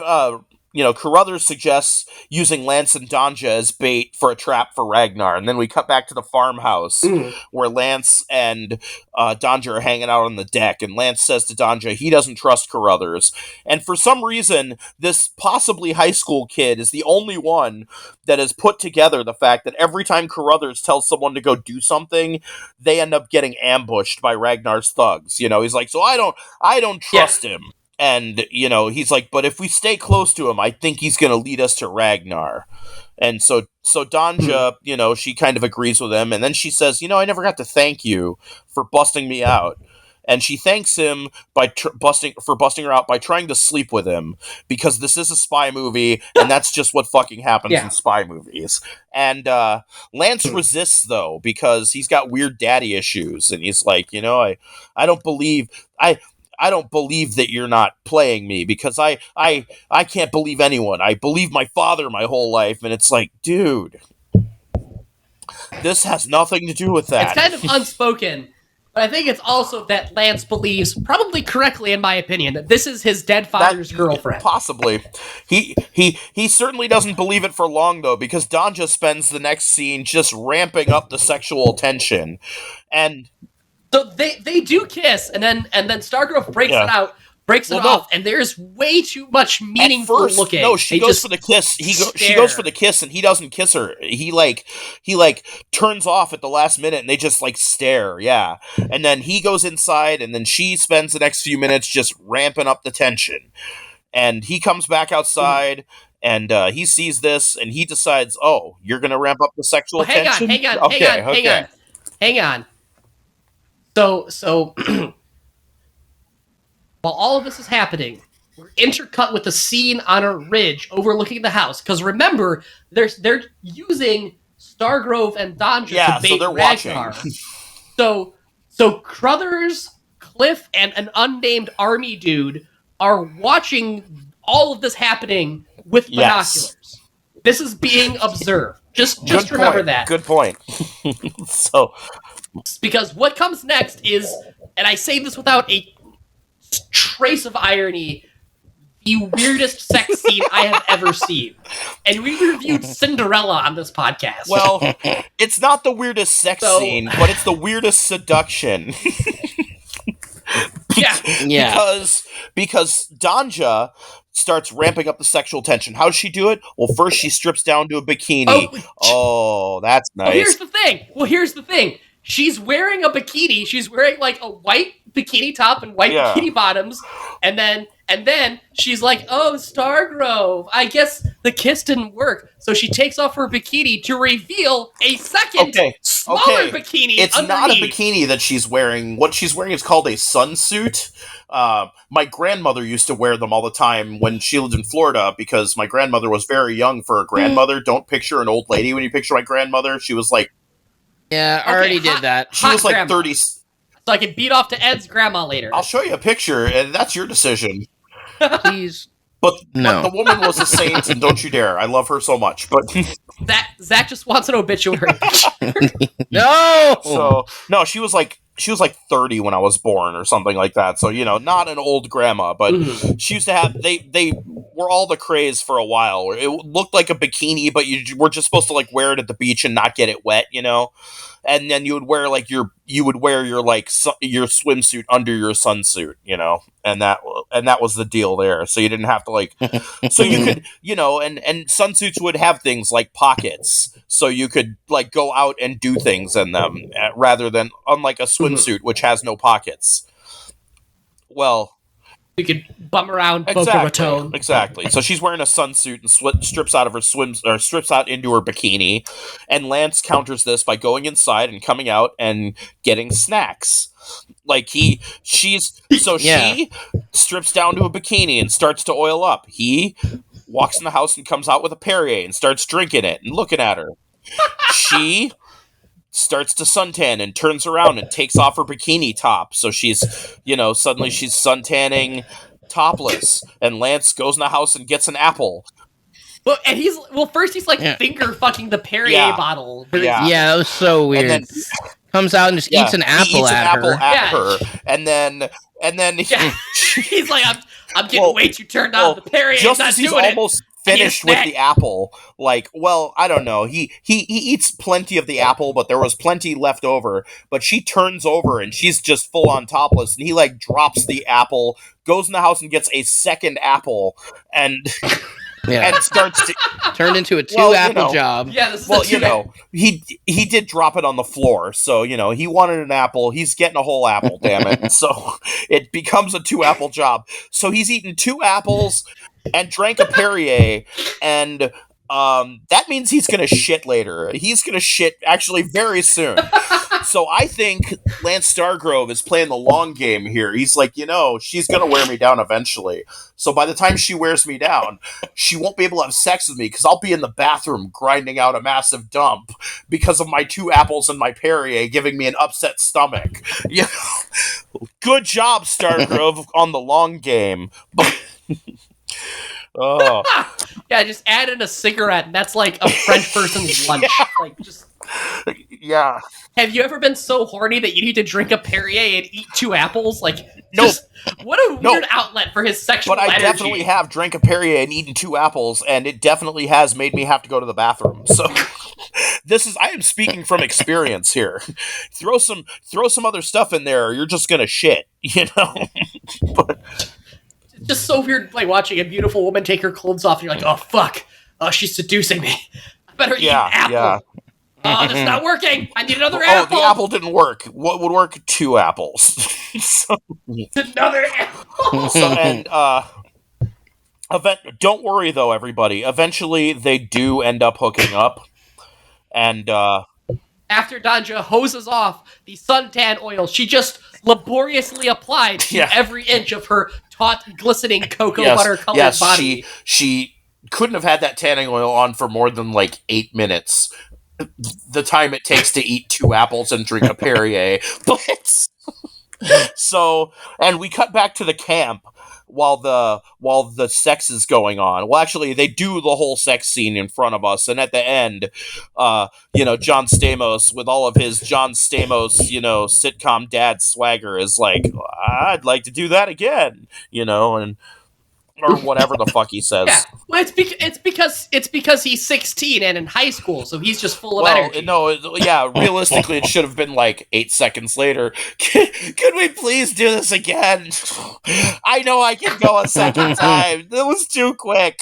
I'm sorry. I think I'll be able to actually get it in this time. And I don't blame him because vanity. Wow. Anyway, it's just 2 pretty people in a movie having pretty sex. Good on them.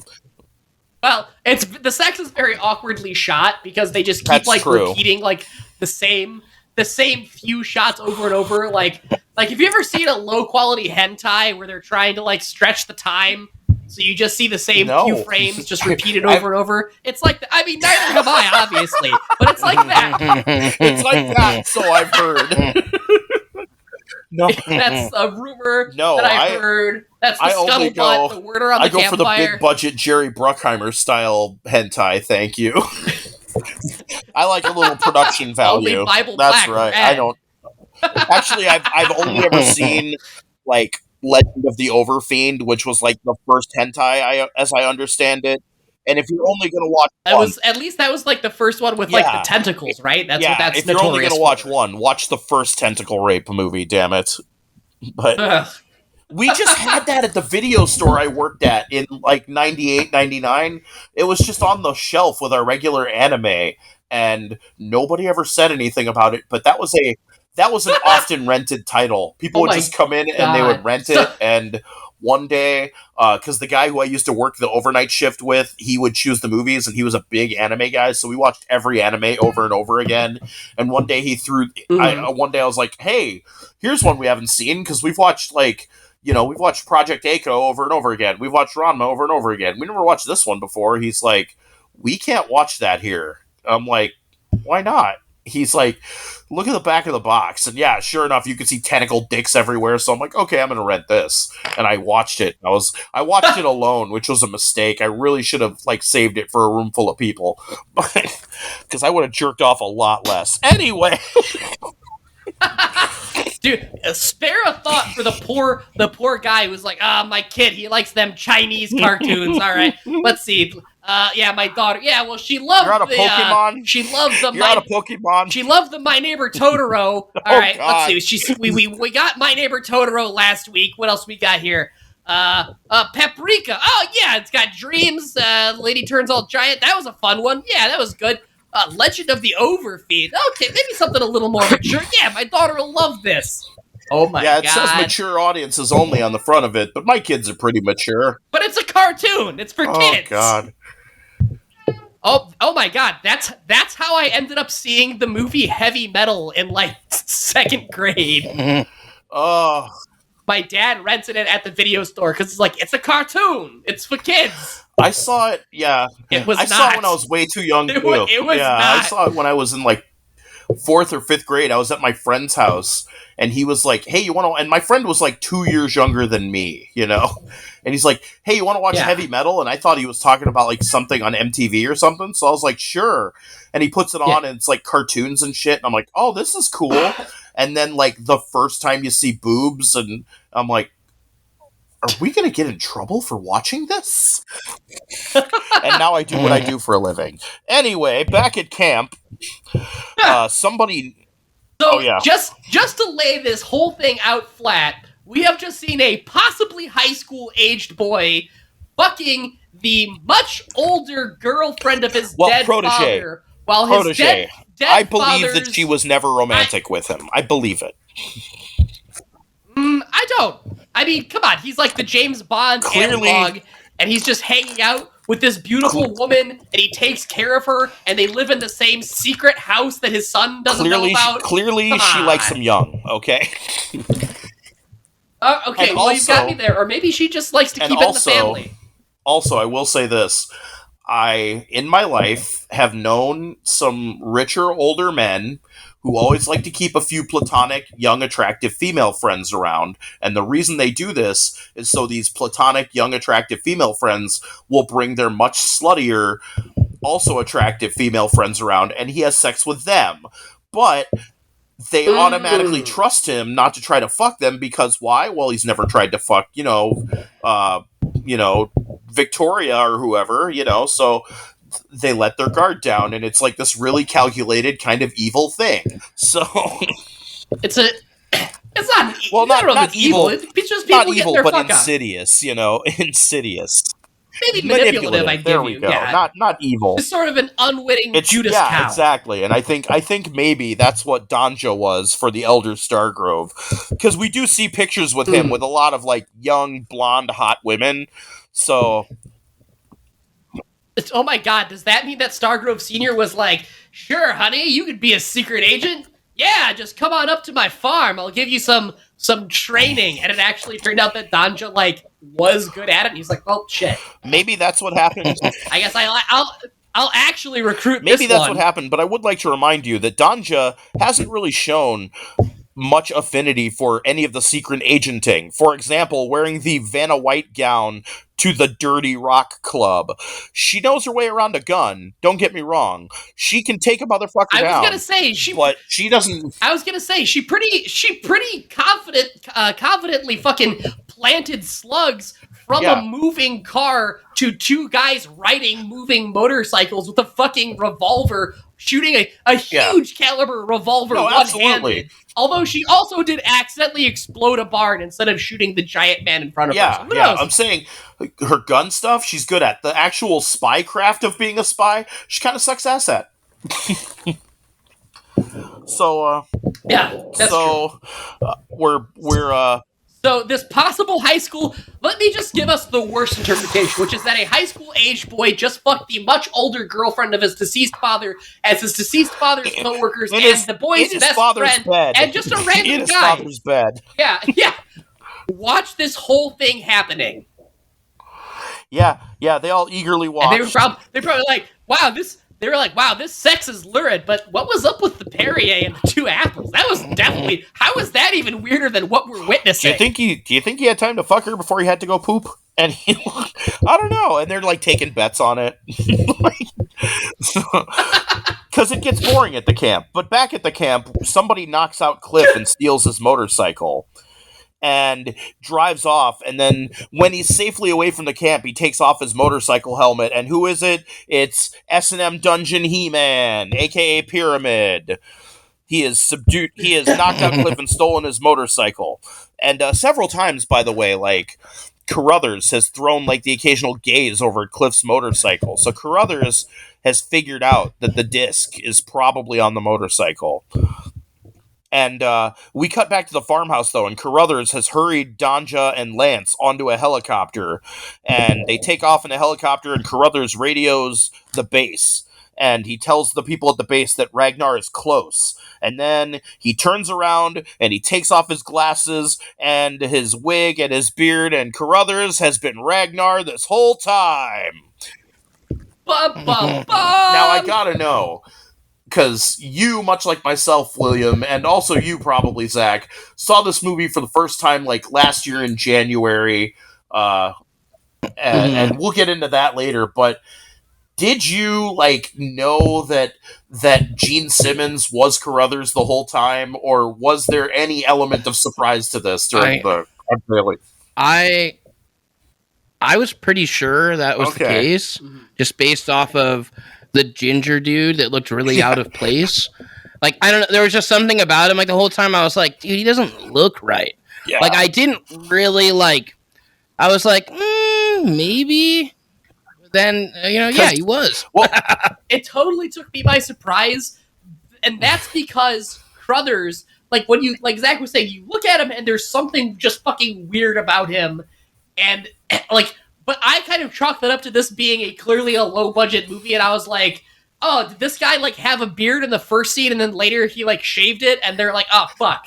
Get the prosthetic beard and the bad red wig or something. Absolutely, it looks what like, I thought happened, and it threw me off. And I did not like when he took off the glasses and he's like, "I'm Ragnar." I was legitimately surprised because I just thought it was a shitty actor in a bad fake beard because he shaved his beard off too early. Yeah, and like I kind of thought I have a cousin who has alopecia universalis. And I've seen pictures of your cousin, and he looks exactly like NoHo Hank from Barry, and it's awesome. He looks exactly like NoHo Hank, and he totally leans into it. It's very funny. I fucking love it. I've seen him in restaurants before and had to like double take because he lives around here, or at least is around here sometimes. Yeah, he visits. He visits up there because my family is up in your area. But yeah, he lives in Phoenix. Danny, I don't know if he's listening. Really cool, funny dude. But yeah, like occasionally, like I remember when I was young. Like, while my mom was, like, trying to explain to me, like, alopecia, because he doesn't wear any of, like, the hair prosthetics or anything. But, like, my mom showed me pictures of people with alopecia, and they'll, like, I think Arrested Development did, like, a joke on this, and they'll wear, like, occasionally, like, fake eyebrows, fake beard, and a wig. That's what Carruthers look like. Like, you can just, like, a not great hair prosthetic, because it's the whole face. It doesn't quite fit right. Probably because there was all that Gene Simmons hair under there. Yes. And it wouldn't have been the first time that a bad toupee was, like, in a movie or on TV. I mean, if you've ever seen William Shatner on TJ Hooker, you've seen what I'm talking about, you know? Yeah. Or Sleepaway Camp, where the cop shaved his mustache because he thought he was done filming he thought he was wrapped, and they had to come back. And they gave him just the fakest mustache. It looks like one of those ones you get out of the machine for 50 cents. But, a fake mustache you could buy at the grocery store. So, I was legitimately surprised that it was Gene Simmons, though. I thought it was just some other shitty actor, because Gene Simmons goes out of his way to play Ragnar so over the top, and then play Carruthers like he, like, mumbles every line, like, tough guy style, and I thought he was just, like, the actor's, like, committing to going to... You know, in early acting classes, they'll tell you, you know, try to appear more naturalistic by mumbling your lines. And in a lot of low-budget movies, you see that that's the cue that, like, so many of the actors take, where they just kind of mumble everything, and it doesn't quite make it natural, though. It just makes it hard to listen to, and I thought that's what was going on. But I was like, oh, fuck, it's Gene Simmons! Good on you, Gene! Yeah, he got me. He got me. Good. Now, before we move forward, there was a really quick scene here Okay, really quick, though. I had so much anxiety revealing that on the podcast that, like, both of you guys could be like, no, I knew it was Gene Simmons from moment one, you dumb idiot. But go on. Looks like Zach got it, but I've mentioned on this podcast before that often with movies, I'll really struggle with people's faces. So I don't know if that's at play or just, I don't know. Gene Simmons just being a surprisingly good actor. I've seen him act in other stuff. He's a good actor. I'm mad that he doesn't do more stuff. Yeah. Yeah. But, okay, so right before this reveal in the helicopter with Stargrove and Danja, there's a moment where one of the military guys up on the ridge, the high-ranking CIA dude comes up and he's like, "What? Everything all right?" And they hand him a pair of binoculars, and he looks at the house, and Stargrove and Danja are still in the house. And I think they're supposed to be body doubles because they're tricking him, but it's very confusing because they're never like, get the body doubles or anything. Wait a minute. It's very weird. Are you saying that this movie set up a thing and then didn't pay it off later? This is the opposite. This is they paid something off, but there was no groundwork done, so it just looks like an editing mistake. It sounds like they neither set it up nor paid it off. Like this is the magic. This is the magic one. This is the one where it all did the opposite of coming together. This is. If you ask the filmmaker, he's like, this was the only perfect scene because nothing was either set up or paid off. Zen. It just beautifully exists on its own, adrift on an ocean of meaning. So the chopper, Ragnar commandeers the chopper and takes it to the compound. And the next time we see the chopper touches down, then the next time we see Ragnar, a party is in full swing, and Ragnar is sitting on. Yeah, goons everywhere. He's on drinks his throne. Are being poured. Ragnar is on their throne, just fucking yucking it up, throwing handfuls of drugs to people. And Ed means literal handfuls. He has like what it looks like a tray that you use to bake cupcakes in, full of different colored pills, and they just reach in and just fucking throw handfuls of pills just haphazardly into the crowd. Oh man, I miss parties like that. But anyway, yeah. Oh God. So yeah, it's a crazy party though. Like drinks are being poured, drugs are being thrown out into the crowd, motorcycles are doing donuts for no reason other than the guy riding the motorcycle knows how to do a donut, which actually totally tracks if you've ever been to an outdoor party with somebody who is young and just got their first motorcycle and learned how to do a donut. They're just gonna like they'll like 9 times like, hey, want to see me do a donut in the driveway? Fucking sure.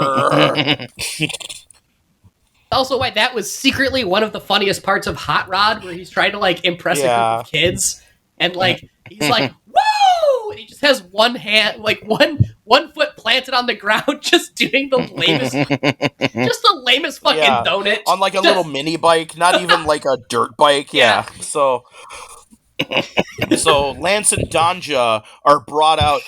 Ragnar announces the crowd, it's time for the entertainment, and Lance and Danja are brought out in a cage, and Ragnar throws a hell of a party. I just gotta say, there's a fucking cage, there's handfuls of drugs. I want to go to a Ragnar party. Usually you gotta go to Tijuana if you want to see a boy in a cage at a party.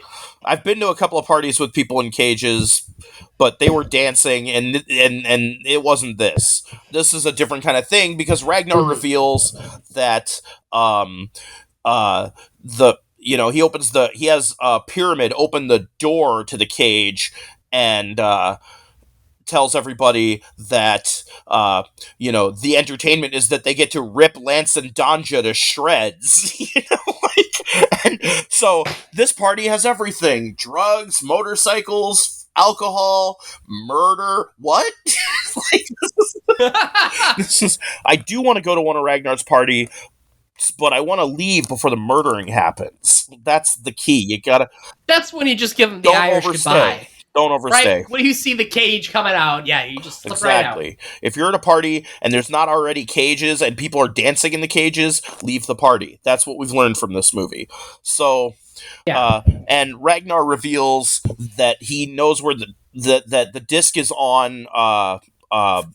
What's his name? The Cliff's bike. Yeah, and Ragnar reveals the disc to everybody, and we finally get a look at the signature Gene Simmons tongue as Ragnar tries to shove their tongue down Danja's throat because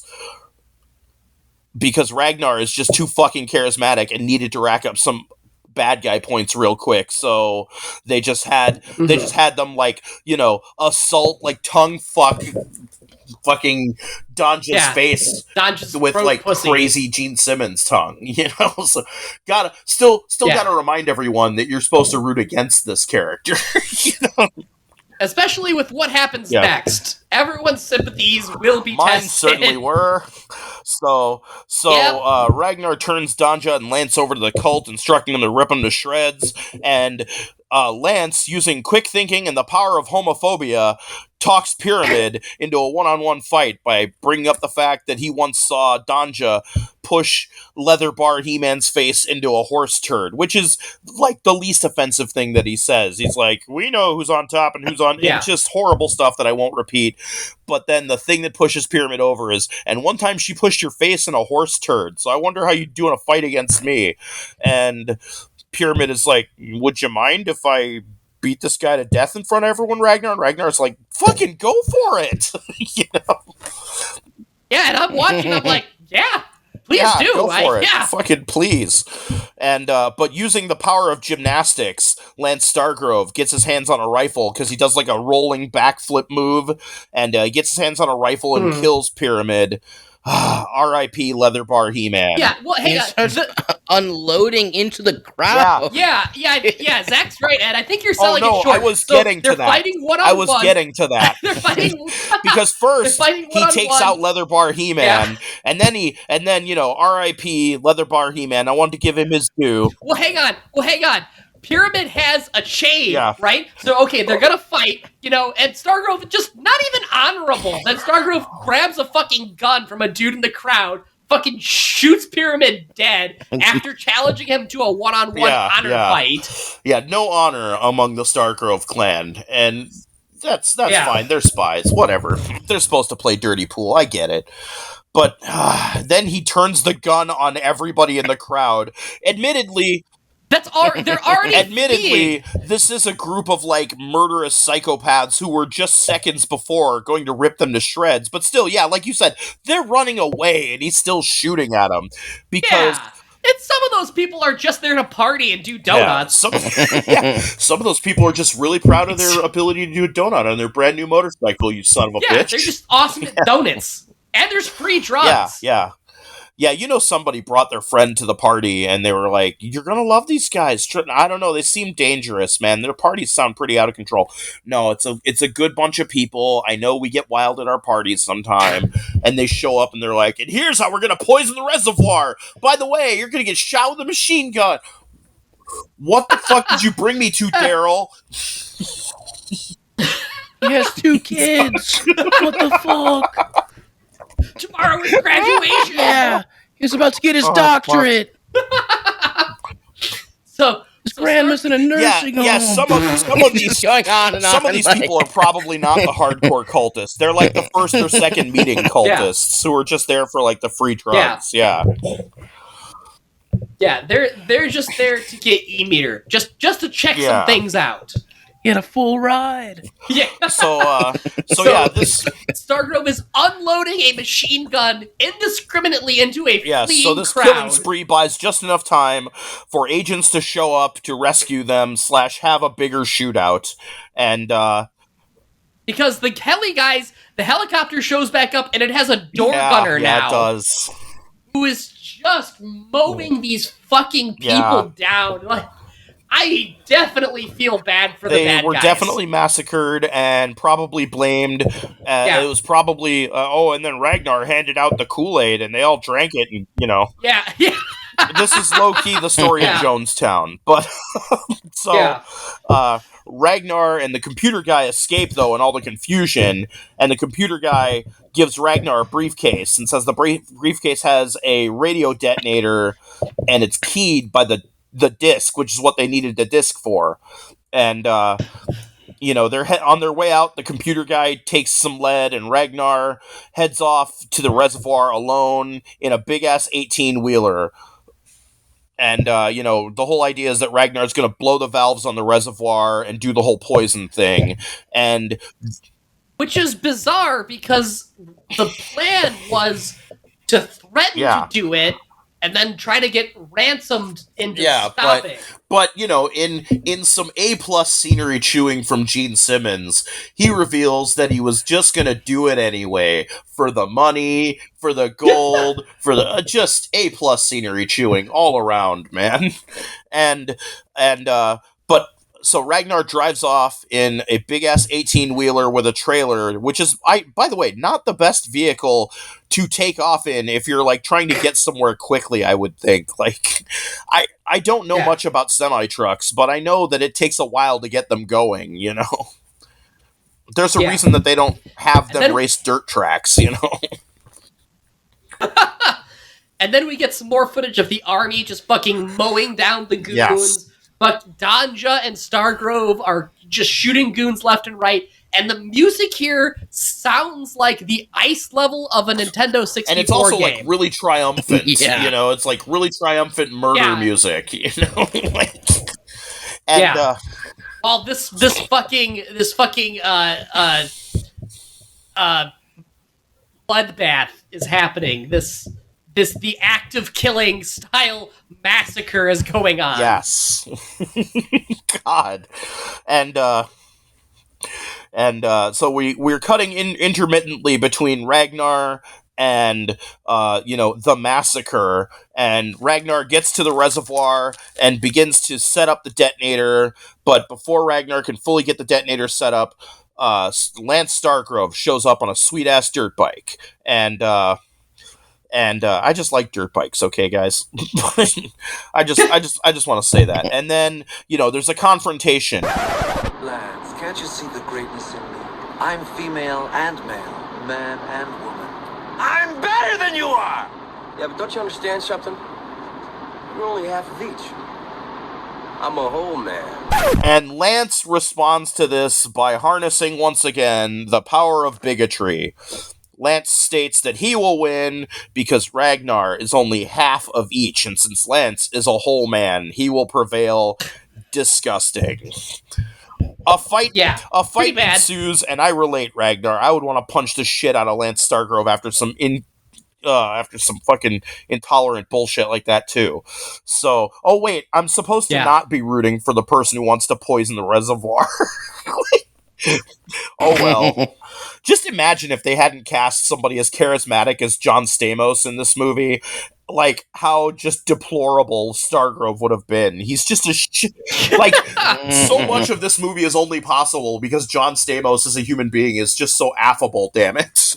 Like, just imagine Danny McBride in the role, and it never would have happened. That would loop back you're right. around. No. Okay, imagine like Edward Norton in this role, and it doesn't work. It falls apart because he doesn't have John Stamos' affability. You would immediately be like, no, shoot him now.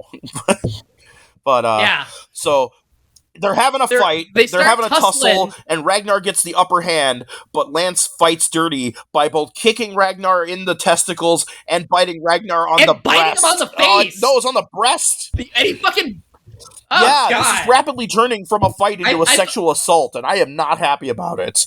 But it happens really fast. But I thought Stargrove bit Ragnar on the face, and then while Ragnar is reacting, Stargrove rips their corset thing that they're wearing open, and there's a quick shot of these really awful fake breasts, and. Yeah, I would just like to point out that this is a movie with a budget in 1987. My friend and friend of the podcast, Beth Stockton, owns a pair of fake prosthetic boobs that she occasionally puts on as a joke during Zoom calls, and they look way better than the ones that they made with a budget in this movie. Boob technology has advanced. Thank goodness. We have the internet and better boob technology. So, some more amazing scenery chewing by Gene Simmons as Ragnar cowers and begs off of Lance, like, oh, don't hurt me, I give up, and it's so great. And Lance is like, call off the detonator, and Ragnar is like... No, hang on, you're skipping something, because Ragnar is cowering, groveling, begging for mercy, oh, please, it's pathetic. And then Stargrove looks at him and is like, You are like a woman. Oh God, you're right. You're right. I missed that one. So fuck. So yeah, you forgot to add misogyny to the Oh list. God.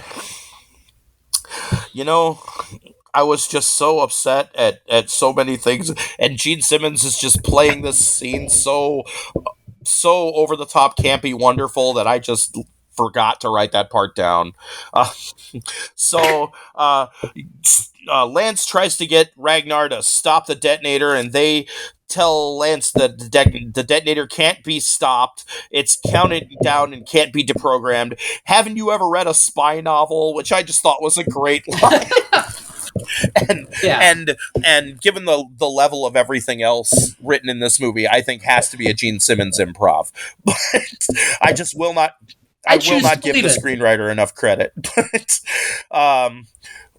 so all the whimpering and the crying, though, has just been a ruse to lure Lance into a false sense of security, and Ragnar turns the power of Stargrove's misogyny back on him by making a comeback with a big old fist to the jaw, and then picks up and body slams Lance over the side of the reservoir.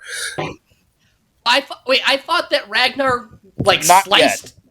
Stargrove on the face with the finger. No, I thought that's what was he happening. punches him. He pulls out the finger, which I think is just to remind us that the finger exists, because he doesn't go after him with the finger yet.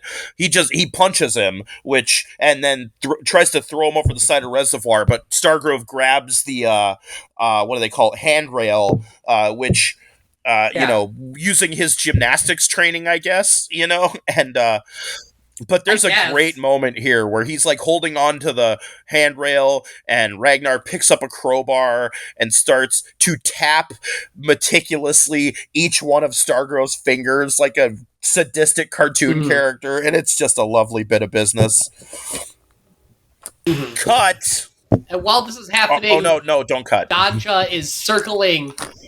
Yeah. Danja is circling in the helicopter with her giant revolver. Now has a big ass, I was just gonna say, cut to the helicopter cavalry. It's Danja. She's got a big ass gun with a scope on it, because apparently every single military guy was using their rifle, and I.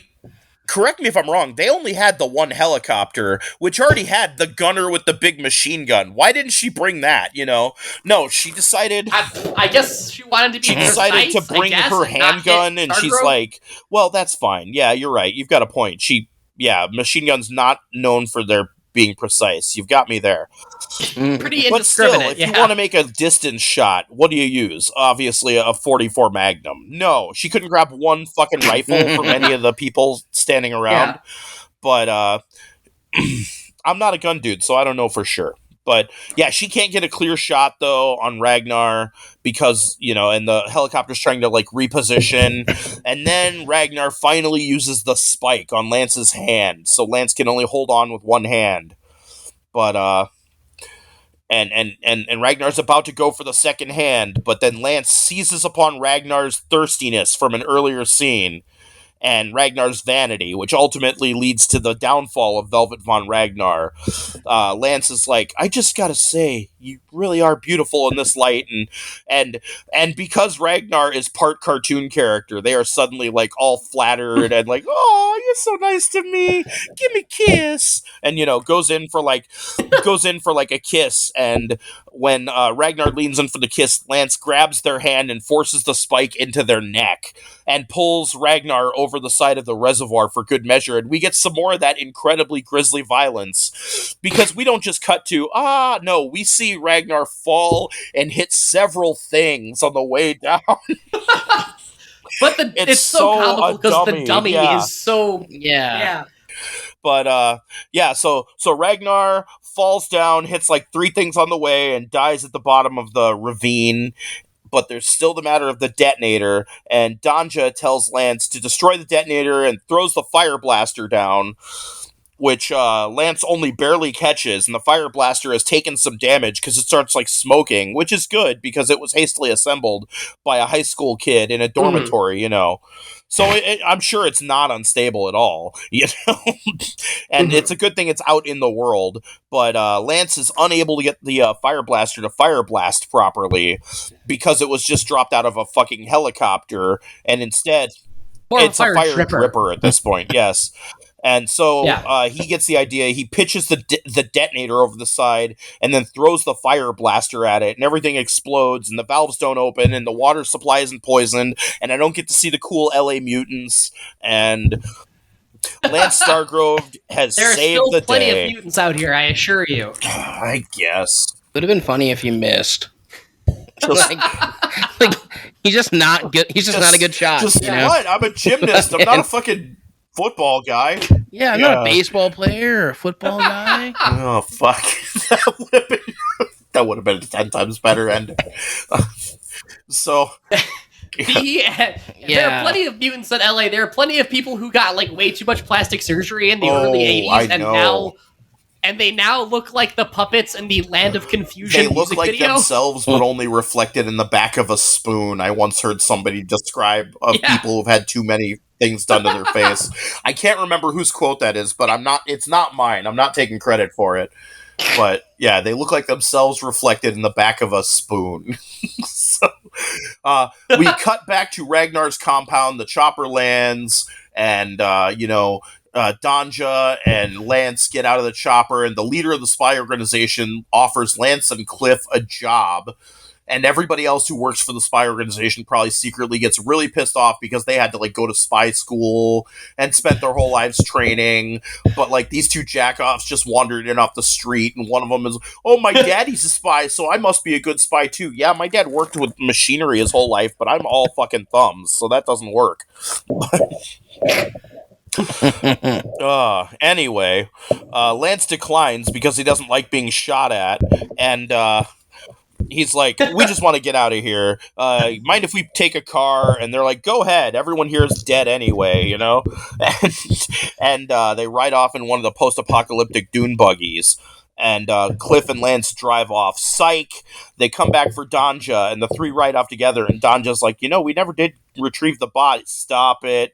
I'm just saying, proper protocol is to go back and stop it. End of the movie. This was never too young to die, folks." The end? Question mark? And I will admit that I stayed for all. Well, I always stay for all of the credits, but I was really expecting a post-credits sting of Ragnar, like being like, "I'm alive," but it did not happen. Sadly, and also at the very end when they're driving away. Like, I'm almost certain that was filmed at Pepperdine University, and I wonder if that's where all of, like, the school, like, B-roll was also probably filmed. I say as if I even know what place you're talking about. But anyway, so it's like I think it's a college. And it's right by the ocean. Yeah, it's over by the PCH. One of these days, when I move out to LA, what we're going to do is we're going to offer a double-decker bus reality tour of all of the film sites from all of the shitty movies that we've reviewed. We'll be like, on your left, you have the Midnight Madness Brewery. On your right, you have the Walk of Fame with my Uncle Colin the Alien. On your left, you can see where the fight took place from No Retreat, No Surrender. Coming soon to Bad Movies for Bad People. Yes. Which was then a Boston market and is now just abandoned. Every time I went to that fucking Boston market, I would get in there and be like, "Oh, sorry, we're out of chicken." You're out of fucking chicken? I always got the meatloaf, but Boston market is out of business like everywhere. I went to Michigan with a friend like 2 weeks ago, and I saw a Boston market, and I was like, I really didn't know that place was still open. Because there used to be like 5 around here, and now there's none. Yeah. Yep. I love their delicious sugar chicken, though. That's why it's good. It has to be because it's covered in sugar and then caramelized. I've never tried to sugar glaze a chicken before. Like my grandmother used to glaze ham, and she would use like Coca-Cola to make the ham glaze, and it was fucking badass. But like, I never thought to try that with any other meat. But who knows? Who knows? So, final thoughts. All right. Well, if I didn't say it enough times, hats off to Gene Simmons in this movie for knowing exactly what the fucking movie needed, and that was the only reason any of this movie works is because of John Stamos' affability and Gene Simmons' ability to play this movie so over the top that it can be seen from space. You know? Yeah. But this movie was like 3 rewritings away from working, and but weirdly enough, there's a lot of DNA in this movie that got turned into other movies. And I'm not saying Mark Miller saw, Never Too Young to Die and decided to write Kingsman: The Secret Service. But there's a lot of shared DNA between this movie and Kingsman: Secret Service, including, but not limited to, A Father-Son Spy, and a Bulletproof Umbrella.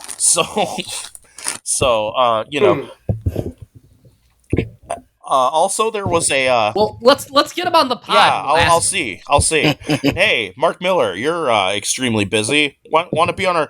He is crazy enough that he might just do it. I will admit that I've thrown a couple of like Hail Mary passes at some famous people to appear on our shitty podcast, and so far none of them have answered. But hey, it's not a shitty podcast. It's just small time and unprofessional.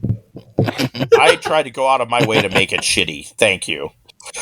I'm talking about the content of my stories, thank you. I told a story today about a guy with cocaine and a gun, and another one about a dead dad's foot-long double dong. I take pride in my shitty stories. But anyway, Gene Simmons has done like 2 or 3 other movies, and he's always great in them, and I really wish he would have acted more. And like I said, I really think Gene Simmons he has like a weird cartoony charisma about him. I think he could be a great Marvel movie villain. Like I said, Mr. Sinister or Arcade. Although he's a little older now, so maybe not Mr. Sinister, because I picture him being like a really nimble, agile villain. But I would totally love to see Gene Simmons doing something like that. Because then that would mean Kiss isn't making any more music. But not that they're writing new albums or anything like that I know of, but anything to stop it.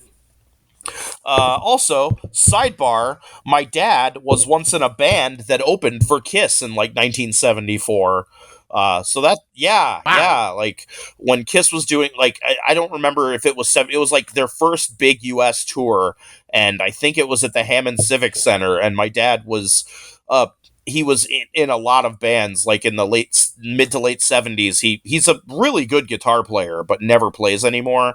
And, was in a lot of different bands and probably would have ended up like doing something famous. But he decided after like a bunch of people he knew started like dying of drug overdoses, he's like, you know what? Maybe I'll settle down and get a job and have some kids instead. So, good on him, because this podcast was brought to you by my dad deciding not to be a musician anymore. But yeah, he was in a band that opened for Kiss, and the story that he loves telling about it is that Paul Stanley had blown his amp the night before and was looking at my dad's guitar amp and was like, "Hey, can I borrow this for the gig?" And my dad was like, "Fuck no." He was like, Stanley. "Fuck no." I'm like, "Why would you do that to the Star Child, Dad?" He's like, "'Cause I knew he was just gonna blow up my amp, and I didn't have a fucking record company buying my shit for me, so fuck him." So I just fucking love that. I mean, he obviously got his hands on an amp somewhere or something, but I just, I love my bitter ass dad. He's great, but That's pretty good. I like that Kiss is like the Star Child, the Corpse Paint, and the kitty. He's a little kitty cat. The Star Child, the Kabuki Demon, the guy from space, which is also like stars, but I guess the stuff in between the stars? I don't know. And the kitty. Oh, fuck. So, let's see. Other thoughts. Oh, well, I did some reading and some research on the movie, and John Stamos and Gene Simmons have both been asked in several interviews about this movie, and both of them still are totally proud of their work in this movie, and they love it. Gene Simmons even, at one point, it was either Gene Simmons or John Stamos tried to buy the rights to the movie and turn it into a Rocky Horror style road show, because Gene Simmons even says that he was drawing from like Tim Curry's performance as Frankenfurter in Rocky Horror, because like I said before, he knew exactly, he was channeling like Cesar Romero as the Joker and Tim Curry from Rocky Horror, and he knew exactly what the fuck he was supposed to be doing here. But sadly, this movie did not perform very well at the box office, and instead we got Full House instead of John Stamos action star. Yeah, I read an interview where John Stamos was saying that he really thought this was going to be his big break, and he thought Never Too Young to Die was going to launch a whole franchise, and he was going to be like a James Bond. Yeah, they were trying to reinvent James Bond, because at the time, Roger Moore was really old but still doing Bond movies, and they were hokey as hell. So they were trying to. This was Triple X before Triple X was Triple X. Holy shit! This is weird. They're like, we're going to make a spy movie with 80s sensibility. And it turns out that was not a good idea, and they shouldn't have done it. But I'm glad they did. But I shit on this movie a lot while I was watching it and reviewing it. But I fucking love this movie. I bought a John Stamos Uncle Jesse figure from eBay, and I put some desert camo on it so I can have a Lance Stargrove doll at my house. Like, that is a real thing that I have. I would do that with a Gene Simmons Velvet Von Ragnar doll, but that just requires like more sculpting and painting and doll clothing making that I am capable of doing. So that's never going to happen. But listeners, please feel free to make me a Velvet Von Ragnar doll and send it to me, and I will. I don't know. I'll say your name on the podcast. Perhaps with the soul-crushing insult. Yeah, perhaps another call out like I did to Sam earlier. Big ups to Sam. All right. I like this movie a lot too. Like, there's definitely a lot wrong with it, but it's just such an earnest cultural artifact with an element of like, let's put on a show for the kids. There is an even love the way that to the grisly violence. You're right. Yes, I love the way that it unintentionally really captures like the crisis of the soul of America of the 80s, like just where the incredible violence that occurs, and they're just like totally cool with it. Just the Cold War, just holding a mirror up to America and driving it completely insane. Wow. Which is kind of like way too much to ascribe this movie. But it's weird how you mention that, because I was just talking to another friend recently about toy lines from the 1980s and how lots of toy lines got made out of lots of movies that shouldn't have been made into toy lines for children, like Rambo and RoboCop and Predator, and Alien and stuff. It's like, who watched the first Alien movie and was like, who would love this? The kids. Action figure companies watched that and thought that, oh, fuck. I remember my brother owning a RoboCop action figure, and he wasn't allowed to watch the movie, and he was so pissed because he loved RoboCop and loved the action figure and like the clips from the trailer. Like, you show that to a kid and he's like, oh, I want to see that, and then you show the actual movie and he's like, I'm gonna need therapy, Yeah, let's make the Toxic Avenger into a kid's toy. God, it's fine. Yes. Oh, and I own every one of those too. I love them. But I don't have too much to say. Like, this is a hard movie to research. Yeah, like, I couldn't really find any information on like box office. There's not a lot out there. I couldn't really find any contemporaneous reviews or anything. But also, I'm a little sick, so I didn't try that hard. Yeah. So there's that to consider as well. There's something really endearing about it, and I really like Gene Simmons' performance. Yeah. And as a cultural artifact, I like it a lot. Absolutely. I guess Gene Simmons, who, like I said, Gene Simmons totally knows what he was doing in the movie. But whenever anybody references the movie to him, he's like, oh, I sucked in that thing. Or don't tell me you saw that awful movie or anything like that. But, oh, shit. I forgot. I forgot that the band that Velvet uses during the cabaret act was made up of actual like drag queens who gave Gene Simmons pointers on how to play Ragnar. And also, speaking of the cabaret act, the outfit that Gene Simmons wears in the cabaret act is the exact same costume worn by TV Wonder Woman Linda Carter for a 1980 TV special where she tried to look like a member of the band Kiss while singing the Kiss song I Was Made for Loving You, and there is video on YouTube of that too. It's so weird. Yeah, it's so weird.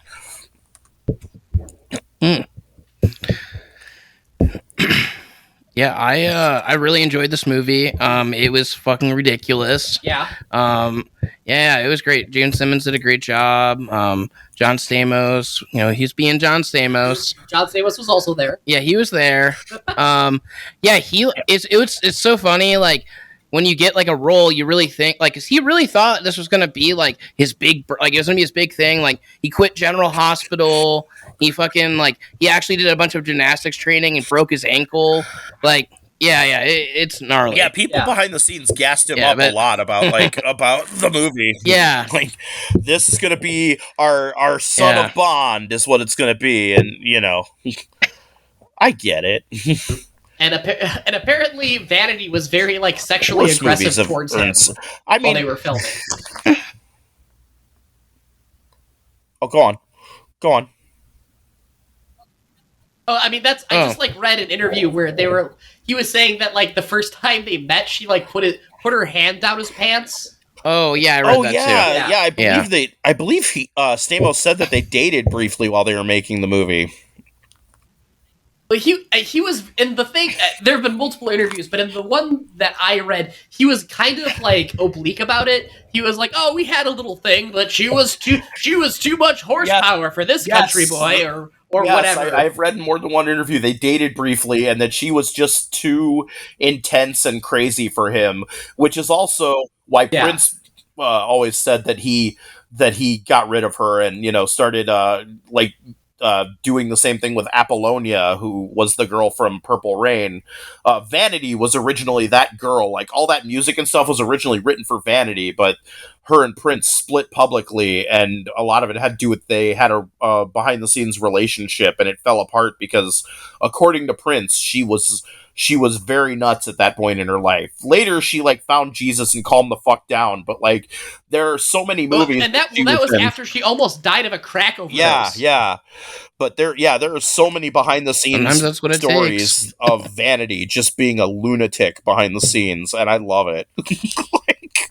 I heard one where they were on tour together, and they were at the hotel after the show, and they were arguing bitterly outside by the pool, and they were yelling at each other, and Prince was like, "If you don't settle down, I'm gonna throw you into that pool, Vanity." And Vanity sidled up to him, was like, "You're not gonna throw me in that pool. You're too little." And Prince was like, him. God, all right, I grant you this point, or something. Prince just totally acknowledged that was probably true. Yeah, Prince told that story on stage the night after she died. He was doing a concert in Australia, and he dedicated a song to her, and he's like, "Let me just tell a quick story." And he told that story, and he's like, "And she reared up on me, and she said, 'You're too little to throw me in the pool.'" Oh, fuck. Good stuff. Good shit. Good shit. And the whole thing with Vanity sticking her hand down John Stamos' pants is just I don't want to get deep into this, but it's just one of those things where if the sexes were reversed, it wouldn't be shared as a funny Hollywood anecdote. It would be some Harvey Weinstein shit. Yeah. So. Yeah, exact. The first time they met, it just wow. I'll tell you what it was. Something about that I'll tell you what chilling. it was. It's because she had just spent the previous 3 years in Prince land at the height of Prince's raw sexuality, which is just probably how they woke each other up in the morning. Just give you a wake up tuggy. Yeah, I'm sure. She's just living on Prince's tour bus for years. that just you don't come back the same from that shit. Once you've been to Shangri-La, like you don't. Nothing is ever the same when you return from the Isle of the Lotus Eaters. Exactly. She put her hand down John Stamos' pants. She's like, "Oh, I'm sorry.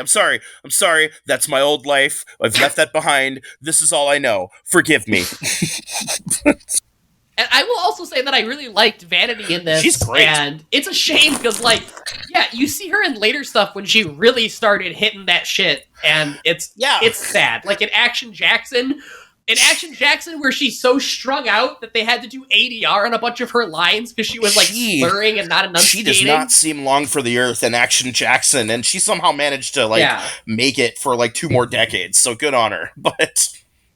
Well, it's because she OD'd on crack and then found Jesus and stopped with the drugs. And apparently, like, completely, like, cut ties. Like, a bunch of the interviews that I've read about this movie, what little information I could find on it, were like, oh, we reached out to, I think her name is Denise Matthews. Something like that.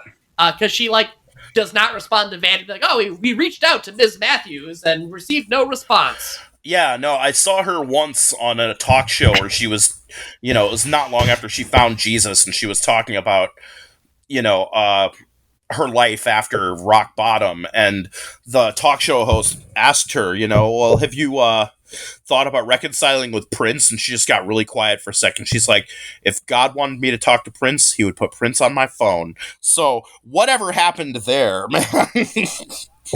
Wow. Yeah.